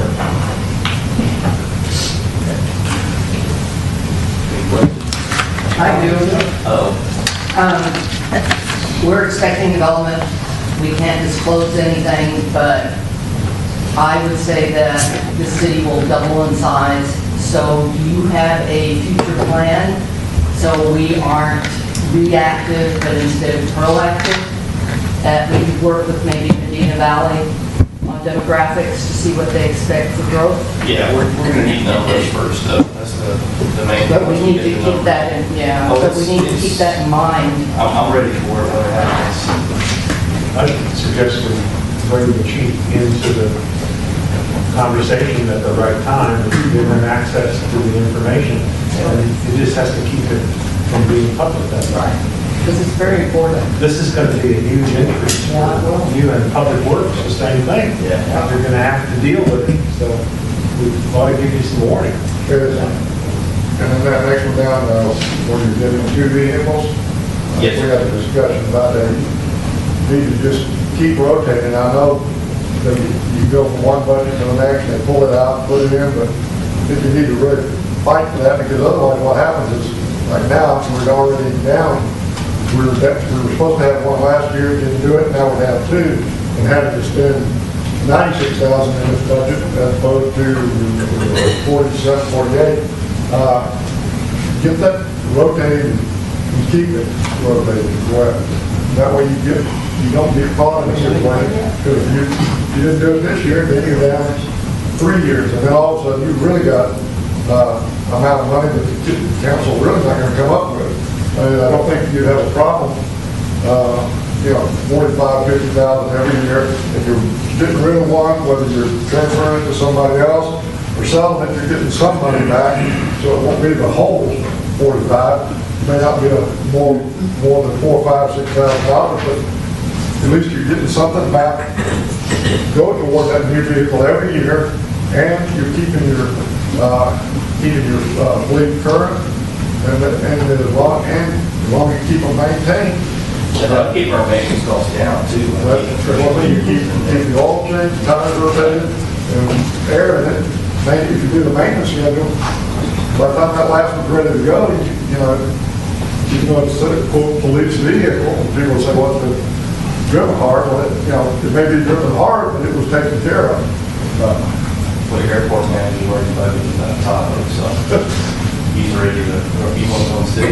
No, I had a question more than anything, kind of off what Councilman Barnes was talking about. Do you have any kind of schedule on Yes, sir. rotating them out? Yes, sir. Hours, mileage? How do you do that? I think they're just doing it by the years. Really? Is what they're doing. We get something I mean, I know because your idle time is so significant versus actually driving down the road, that maybe hours would make more sense than anything, but if you're doing something to that effect. well, the city actually has a plan in place with all the vehicles listed when they're supposed to get rotated in, rotated out, so that's what we use. We have, I'm sorry, we have for all of the vehicles? Yes. Where is it? We have numbers here within our next. Thanks. And how often are they serviced? Depends on the vehicle. I go 10,000 miles, but I use a 10,000-mile filter, and we use Schaefer oil, which is the top stuff right now. Like a full synthetic? It's full synthetic. Yeah, and we go I 10,000 can tell you, miles. if you want, I'll show you the PD. I've got a schedule with each vehicle. I can show you how much I spent to the penny on them from the time they came in to the current date. I document all that, so we know what we're doing. what's costing us more on the side. Excellent. That's how we keep up with it. Good. Your bottom line, I noticed, proposed is significantly less than 2019 of the previous year, and your note basically says that that does not include payroll expenses. Looking at the previous payroll expenses, I just put in last year's, we're probably looking at a total bottom line, we're right at $1 million, That's what I was thinking, I mean, which is a pretty small increase over this year.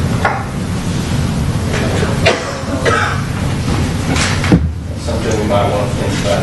We're very tight on space over there right now. There's a few things I can do to, some small construction stuff to give us a little more time in there, but we're running out of room, especially with the vehicles. And we're lucky enough that the church is letting us use a lot of their parking, thank God, because we'd be in trouble. And we can also I will talk to him and let him sell him the piece of land there because they don't do anything with it. I'd like to also suggest, when you get ready in on the future development, that you start thinking about a substation on the east side of the river. It's a good idea. It's small. One thing, Chief, you and I kind of had some discussions with the development search talking about on the east side. I mean, as we're all aware, there's a lot of population coming over the next couple of years. When would you perceive the need for at least one more, maybe two more? Next year, one for sure, and depending on how fast this goes, maybe two. We'll see how fast they blow through here. Because the service demands won't be there for all of course. Well, it starts as soon as they break. We're responsible for watching their stuff that's laying out. We got to be on there, which clears us off this end. And that would lead into some of our development negotiations to make sure we set aside some territory for public services. And that's what Hershey said, that we need to. And I think one thing is the mayor brought up the other day is Freeze Nichols will be bringing a proposal to plan the east side of the city. Now, might be public facilities, a substation, something, where's the general location that would make sense to do that, might be something included. No reason why would we want to make it a multi-service facility, fire, Oh, yeah. yes, it works. Yes, well, they're doing that now with county and some of these places. On Triangle Road, they've got an area for the deputies to come in and do reports. They'll throw the firewood out there. They're building a fire station too. Yes, they're all talking about that. So it's going to be multi-use. Yes, it's a good thing. Let's slow back on it.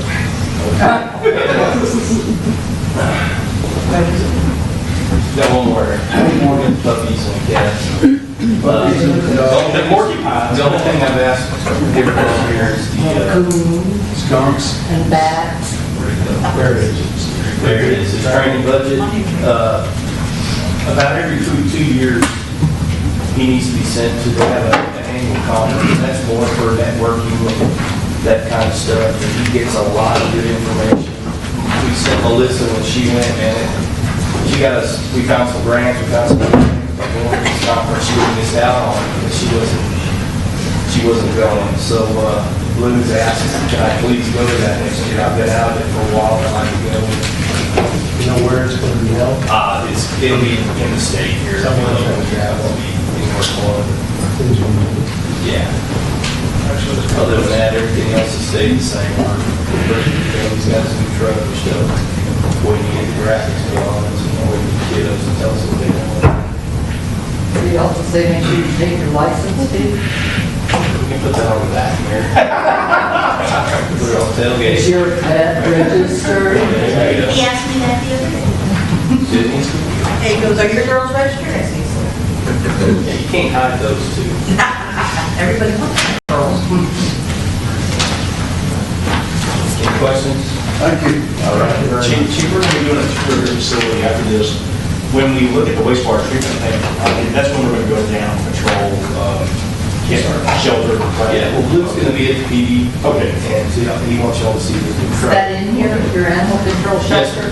the shelter's not in there. So we have a separate, Well, I don't have a budget. Well, I think the only thing in there is utilities on the animal control shelter. And then some of the tools and stuff will be cages and that kind of, oh, okay. so that fits kind of. What is that? Public works budget? No, It's in there? animal control. We're talking about the animal control facility itself.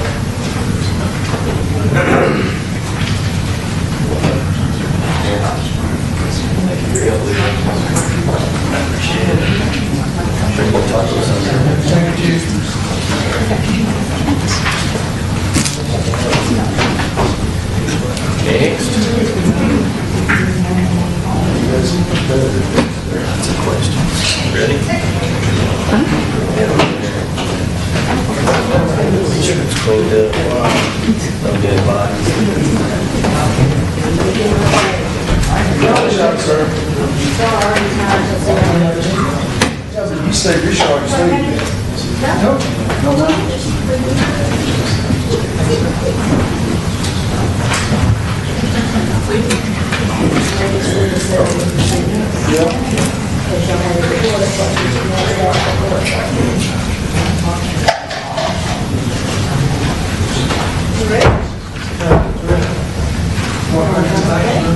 What do we do with the orange program? I hadn't asked that question. Yeah. We're warranty away. We are?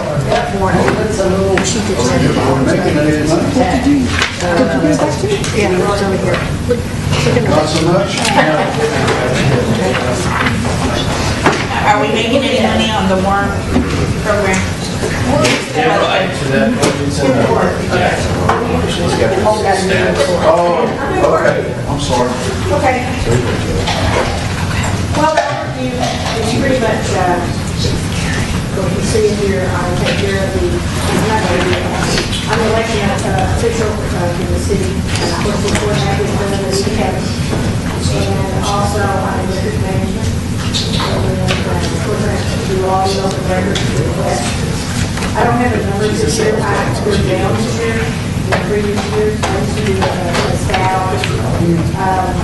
We're also, and a lot of our stuff is on websites, you know, in general, so they can, also, of course, I take care of all the boards and commissions. I take care of the board agenda, we have 6 boards besides the council. 7 at some point, we have also a impact committee that meets just periodically once a year, maybe a most. I also, of course, maintain all the records for this.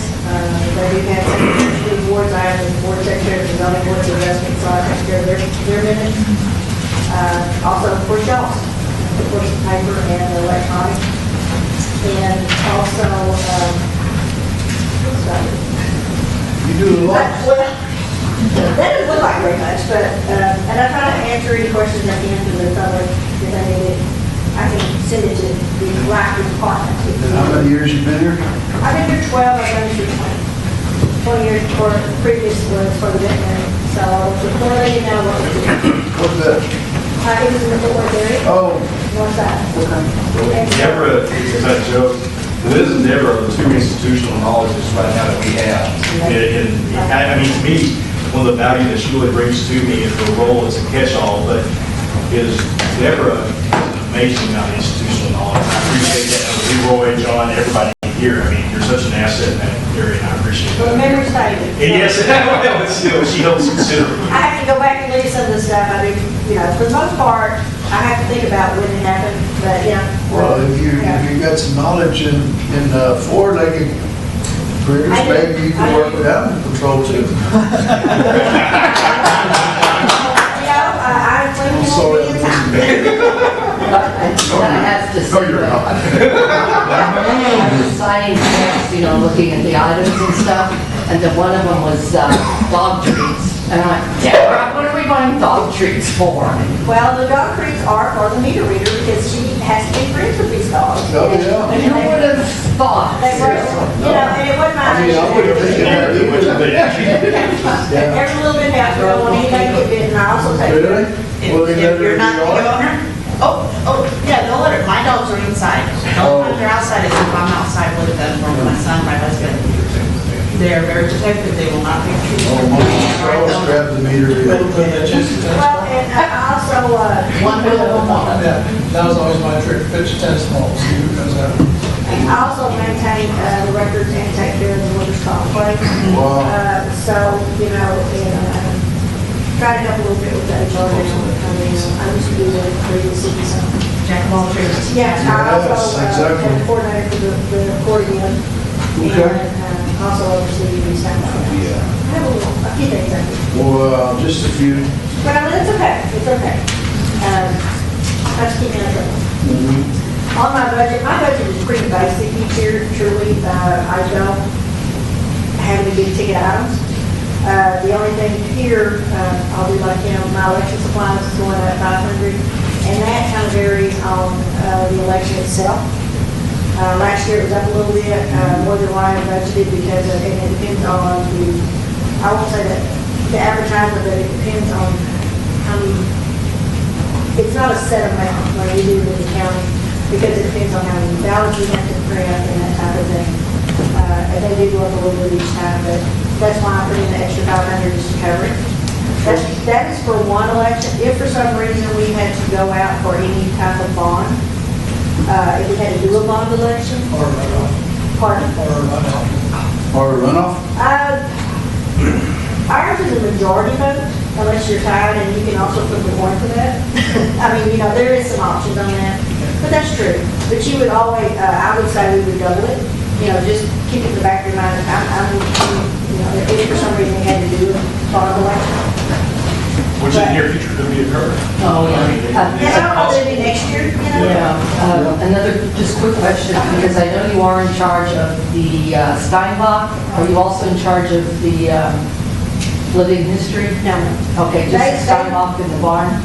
Yes, because the Living History Center has a lease agreement with the city, and I want to say it's $25 a year, and they maintain it.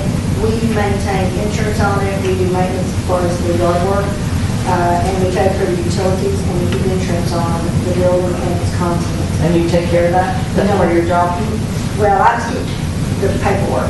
They maintain the building. And for the the very house. Steinbach house? The Steinbach house, I do oversee it. We have one employee right now, and so it's. There's one person there, Monday through Friday? No, right now, we are only doing it Thursday through Sunday. Okay. We looked at the numbers now, we may increase it to Wednesday because it's summertime. Monday and Tuesday is a low day. I do see possibly next year, and I guess this is the first full year I've taken it on. I noticed the poppy season is very popular. Miss Betty will probably open all week, also, or every season. And then also spring break. Also is a good time for people. 8 hours a day? It would probably be more like 10 to 4, 10 to 5 maybe. At that time of year, it's going to get dark.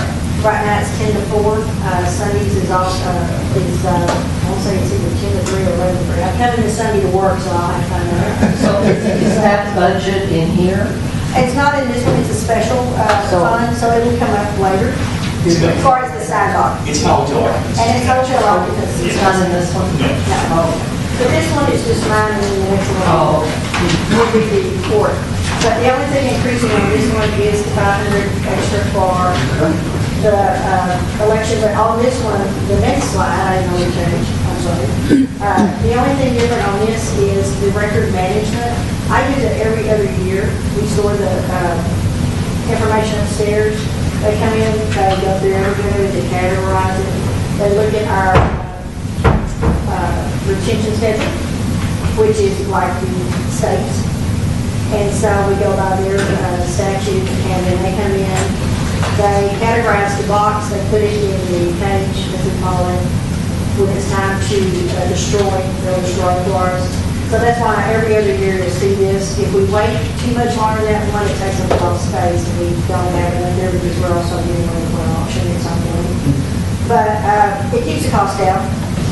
Last, when I did 18, it was 32, 31. It may not be a whole lot more than that, but just, I've moved the 5,000 in just in case. It depends on how much we have in the. That's usually typically what you budget is 5,000? Yes, sir. And it's every other year. And so, so that's the only one on that slide that's increased. And the next one on the equipment maintenance, that's all the same. Everyone's is so high than actually 18. Pardon? At 18? Yes, ma'am. Why was it high? The equipment purchases. That was when we did the live stream. Oh, okay. It was 1819, and the live stream, that was the original cost. So, yes. We'll have a big reduction on the bottom line. Because, well, let's see. It doesn't include payroll and benefits. This is only So those just went somewhere else. Well, we had to. we're not in yet. I think we're still kind of figuring out different cost scale, 1%, 2%, just different scenarios. It's a percent scale, so once we have that, we have to go back and insert into that big book that you have. You'll add to that later. Yes, sir. In her salary also, we want like a city administrator where you're spending time in different funds, so it's going to be costed out proportionately also. Did you have any questions before you run off? Mine stays about the same, I probably don't have any more to do to it. All right, on the court, and I have Ms. Spears here, because I'm sure y'all probably have something different. Well, of course, everybody knows what the report does, we prosecute the violations, or tickets that the police department issue, including code violations and the traffic citations and all. Liz is my only person, and she is very well appreciated. Liz? She's been here 16 years. Bless her heart. 16. It's 16 now? She has the longest. Almost 17, November 17. Have you seen where she lives in here? What's that? Have you seen where she lives in here? Yeah, it's better now. It's much better. It's much better now. It's extremely. Jail cell. Well, it looks much better than it was, I'm telling you, she's got more room, it's in her court, her counter, court She's got office. plenty of room. Well, also where it was structured when I first got here, put us in some legal vulnerabilities if we weren't careful. So that's what precipitated trying to get it to where it's located now. She's been so many times, she's just like a renter. I mean, she's like her heart, but she's the court clerk, and, you know, maybe someday we'll have a part person that might help a little bit, but, you know, right now she's it. And so, Haas? Is that how you pronounce it? Yes, sir. She goes through a lot of people. I'm telling you what, she does, and it's amazing, and I had no idea until I started kind of up a little bit, and I can tell you right now, I still don't know how the reports go, but it's amazing how much paper is used or for one violation. And that, she may have 3 on one ticket, and it's crazy, and I said, I don't know that there'll ever be a time where they can go paperless. We can't save the trees. We try. Any kind of law enforcement, they have calls. I don't know how it is now, it's 30, 40 years ago. When I was, if I had a drunk kill somebody that was a pedestrian or a motorcycle, 17 pieces of paper, different forms. And I'm sure that hasn't gone down. And, well, we didn't have card. But they want signatures and badge numbers on every piece. For everything, yeah. And back then, it was like, we used cards, so instead of 1 page of paper, you had however many they wanted. Well, we don't have to do hard now. But that's what I'm saying, it's amazing that just the number of forms that have to be filled out for one thing. All right, guys, we need to move on because we have a lot of stuff to do, so keep telling us. Let me follow up a little bit, because one thing Leroy, Deborah, and Liz, we talked about, there used to be previously, there were part-time people that helped with a lot of different areas with the paper timer. One thing Leroy brought up, I think is a good partnership with the school, is it DECA or the program where we can bring in Oh, okay, something, I was thinking, well, it's basically a partnership, something we look at like minimum wage or something like that, to give business experience for people, but also to help in some different areas. School. Yes, ma'am, so that's something we're looking at. And I believe Denny said that long years ago, they came over and did partner with us. But yes. Who partner? The school. Oh, really? Yes, but, yes, and then Terry, I will say this on the court dates, Terry from the PD now comes over and coordinates with her and helps in the court, which helps. Of course, we'll talk about the warrant officer in just a second. All of her stuff, mainly the office supplies, which is going to be paper, just various things that she needs. Stamps, that's postage, correct? Well, the other thing is with more traffic coming through the city, you're having more. There's not a lot. Yes, the office supplies in the past was kind of under, and so we had to be real careful and then have to wait. And so I said, well, we need to get something up in there where you have enough to function. And we don't have it, we offer. But it's 500, reducing subscriptions is 130 up. And then, of course, the postage is going to be up due to the fact that she didn't have any of that the last time. And there is a huge amount of now the state is requiring us to send out letters as soon as they don't make the court dates, and then you have to turn around and issue a what? Once, right, we have to send them out a show cause hearing letter, letting them know that they missed their court date, so they're automatically scheduled for next month. If they don't show up at that time, then that's when it goes into the reporting mode. But we're having to do extra now. So, yeah. Send out letters. It's an extra step. More letters. And it's a cost of takes. Yeah, the state wants to make sure everybody knew they missed it, I guess, but you think they would know that, and they do. A lot of them do. But unfortunately, we have to do more than that. So the total increase is like $1,130 on that. And Oh, we have time. Oh, I'm sorry, I missed that. The city attorney, well, it's the municipal court attorney, it's not the city attorney. That's the prosecutor? It's prosecutor. Yes, sir. Where is the judge? He's under bail. Yes. Bob Jack Rushing is our municipal court prosecutor. Who's this? Bob Jack Rushing. You charged by the hour? He does. He has not increased. It's been 6 years, I believe. Originally, when he came on, he's never increased his fees. He did send us a letter this year that said he was going to go up $30, I believe, $30 per hour. And so he said he already increased the other cities for the year. An increase of 30. He went out. He went from 170 to 200 an hour? And so we just increased this too in case we have any jury trials, he comes to that too. But it's in general, he just comes once a month. That's why the increase. $5 a year for the last 6 years, that's not so bad. Yeah, we've been very, very blessed that they always done so good. And Deborah, I just wanted to ask, our last budget, I remember Mr. Kelly and I believe the council, they asked for 2 courts, remember? We did discuss that. Do we need it? Well, I'm not going to say it now, but Well, you're no. good. That's okay. At one time, y'all did talk about that. I know Mr. Fisher. Oh, you weren't here. Okay, Mr. Fisher was the warrant officer at that time. He thought it would help with time to be able to move these people out. But we never moved forward on it really because one, of course, you can increase your cost on it.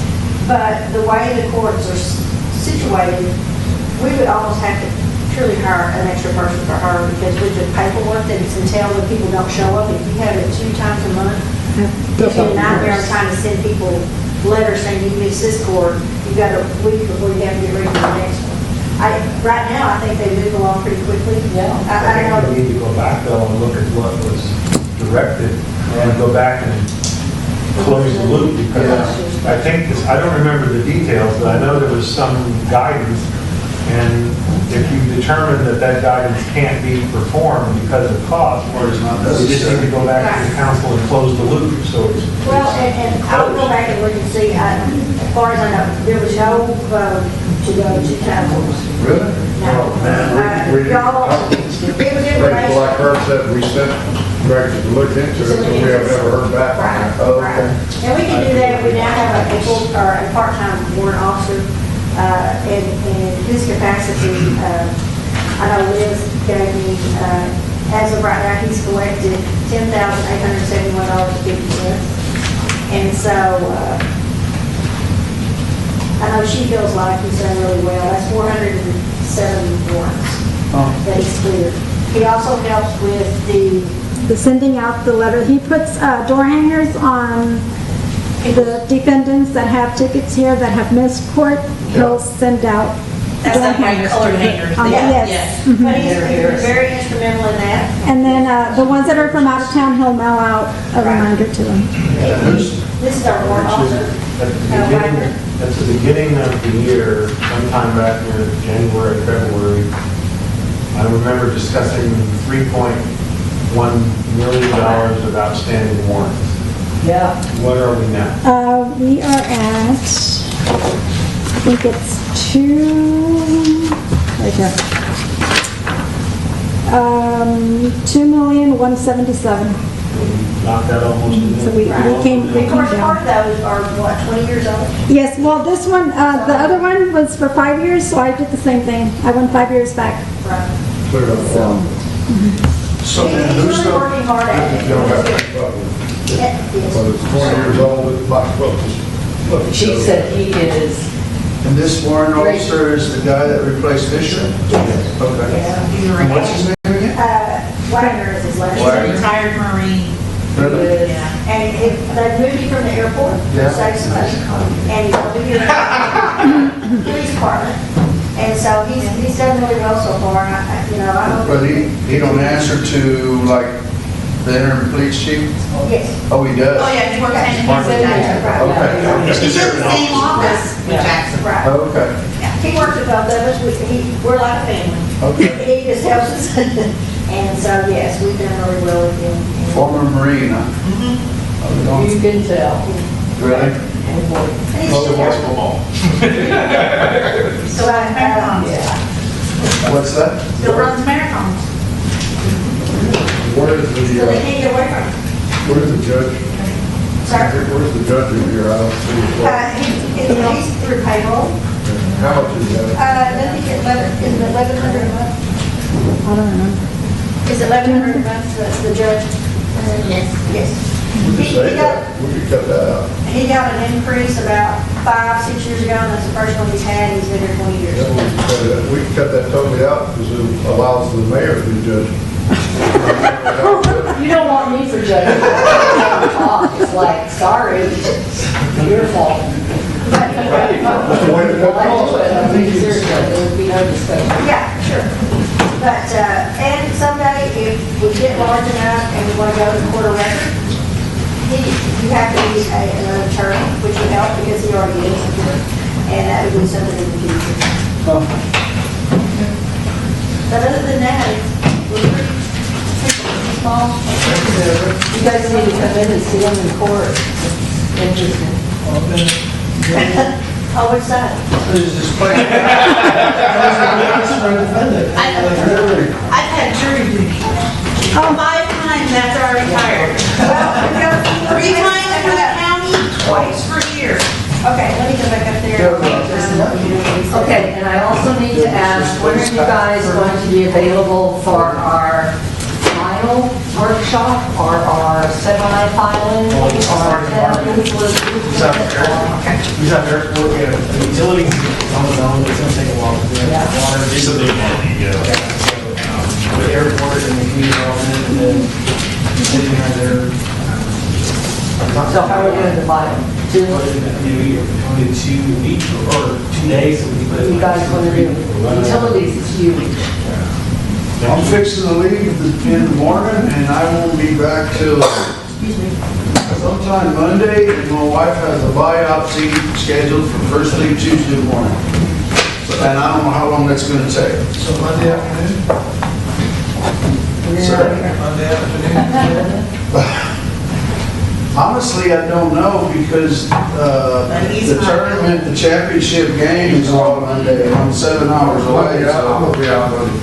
Yeah, Monday's off. And I don't know, I'm on the bubble for Tuesday, because I don't know what my wife's, I don't know how long that recovery and stuff's Yeah. gonna take. Well, maybe shoot for Wednesday possibly, and then have everything but public works on that day. Thursday, my wife is having surgery, so I'm not. Actually, not So available. Wednesday, good. All week. Wednesday, he's not available. I've got doctor's appointment. I've got two coming. Okay, who's what? I'm writing my calendar. Are y'all, and so you're going all week next week, or? No, just Wednesday. What about Friday? I'm okay Friday. Thursday? I'm okay Thursday. I'm okay Tuesday. And I'm okay Monday. All for Thursday. I'm okay for Thursday. No? Okay, Jesse's out. All If we for did, Friday. if we did it Thursday morning, Can you guys do it tomorrow? I think, I mean, I'll have to check on that. We're here. They have a meeting in here for the welcome sign committee from 8 to 9. Celebrate, good. Where's that? From 8 to 9? On Thursday? Well, no, that's when the welcome committee. So it'd be 9. 10 or 10. We can start our meeting at 9. Check, make sure I got the right time on this. Yeah. Morning, right? I've got something scheduled all day, but I might be able to move it to Wednesday. So Tuesday, y'all, no one can meet on Tuesday, the 6th? No, I can say Friday morning. Afternoon, 5. Yeah, Friday morning.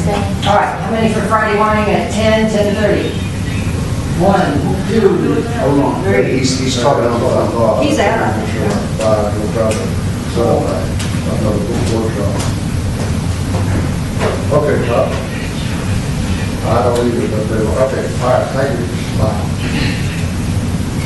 I don't know why she went up 5, but she said, like you said, they normally do it in the mornings, so probably Thursday afternoon, I'm gonna say I should be able to.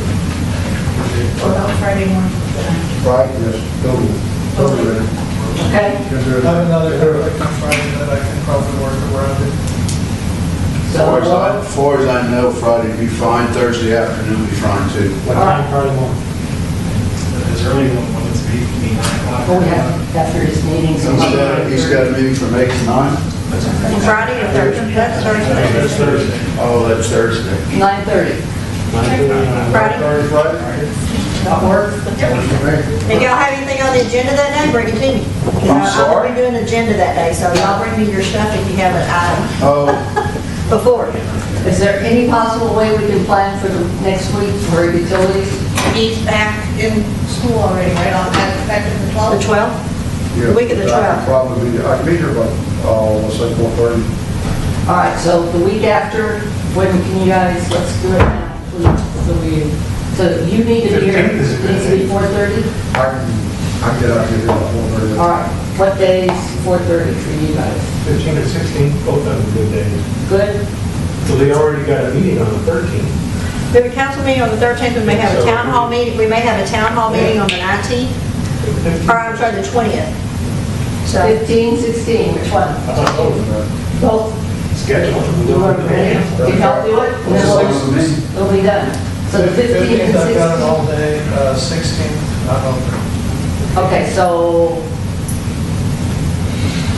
15 for sure at 4:30. 15th, I'm done, I'm booked all day. Meeting is 16.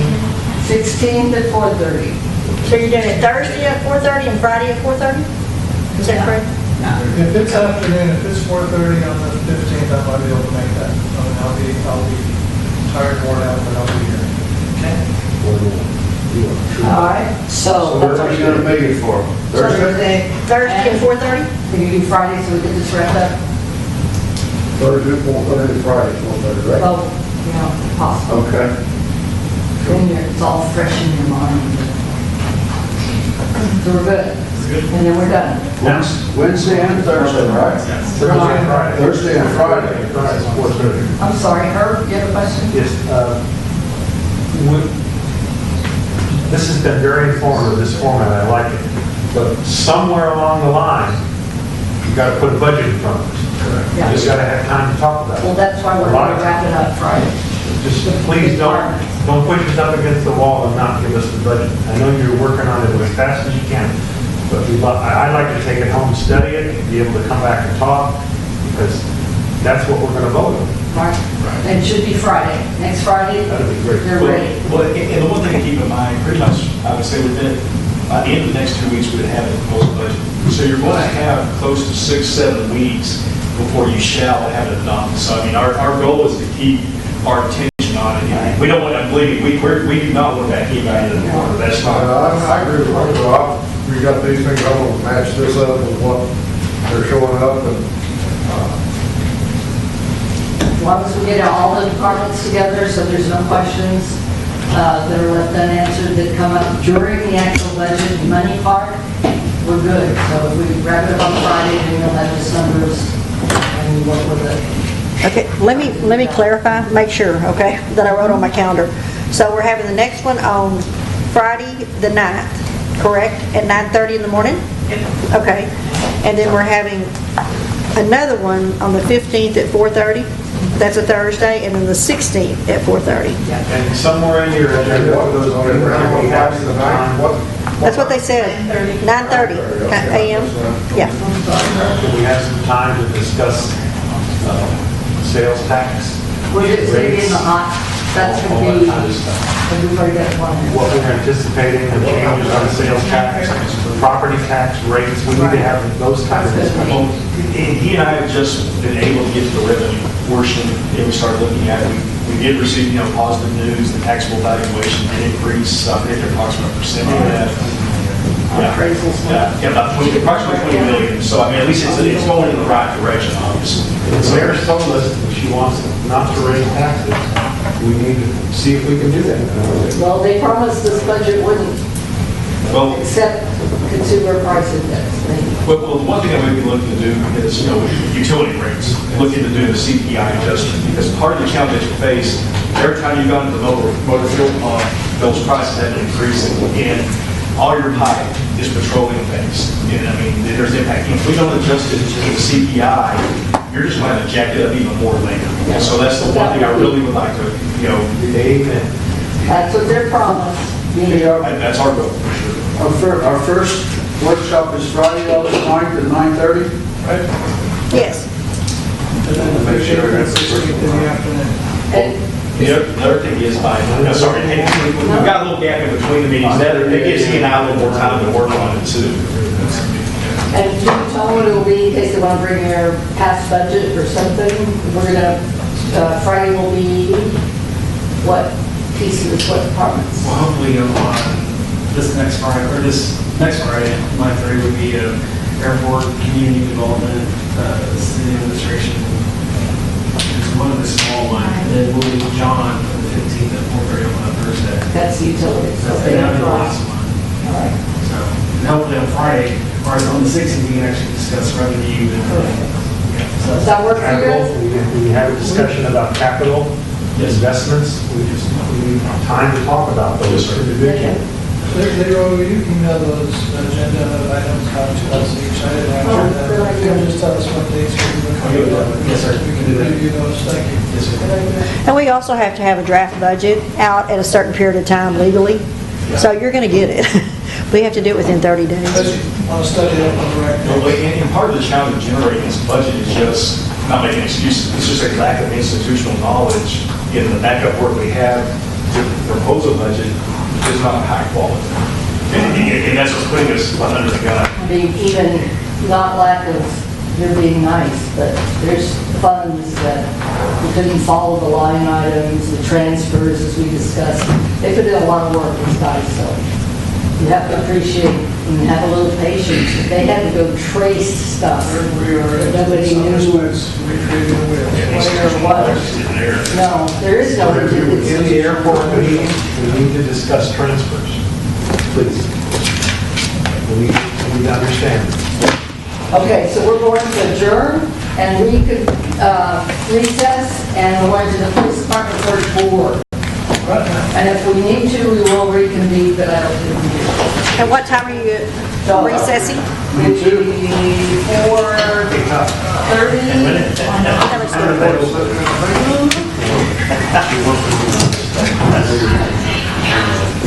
But I want to sit down with you.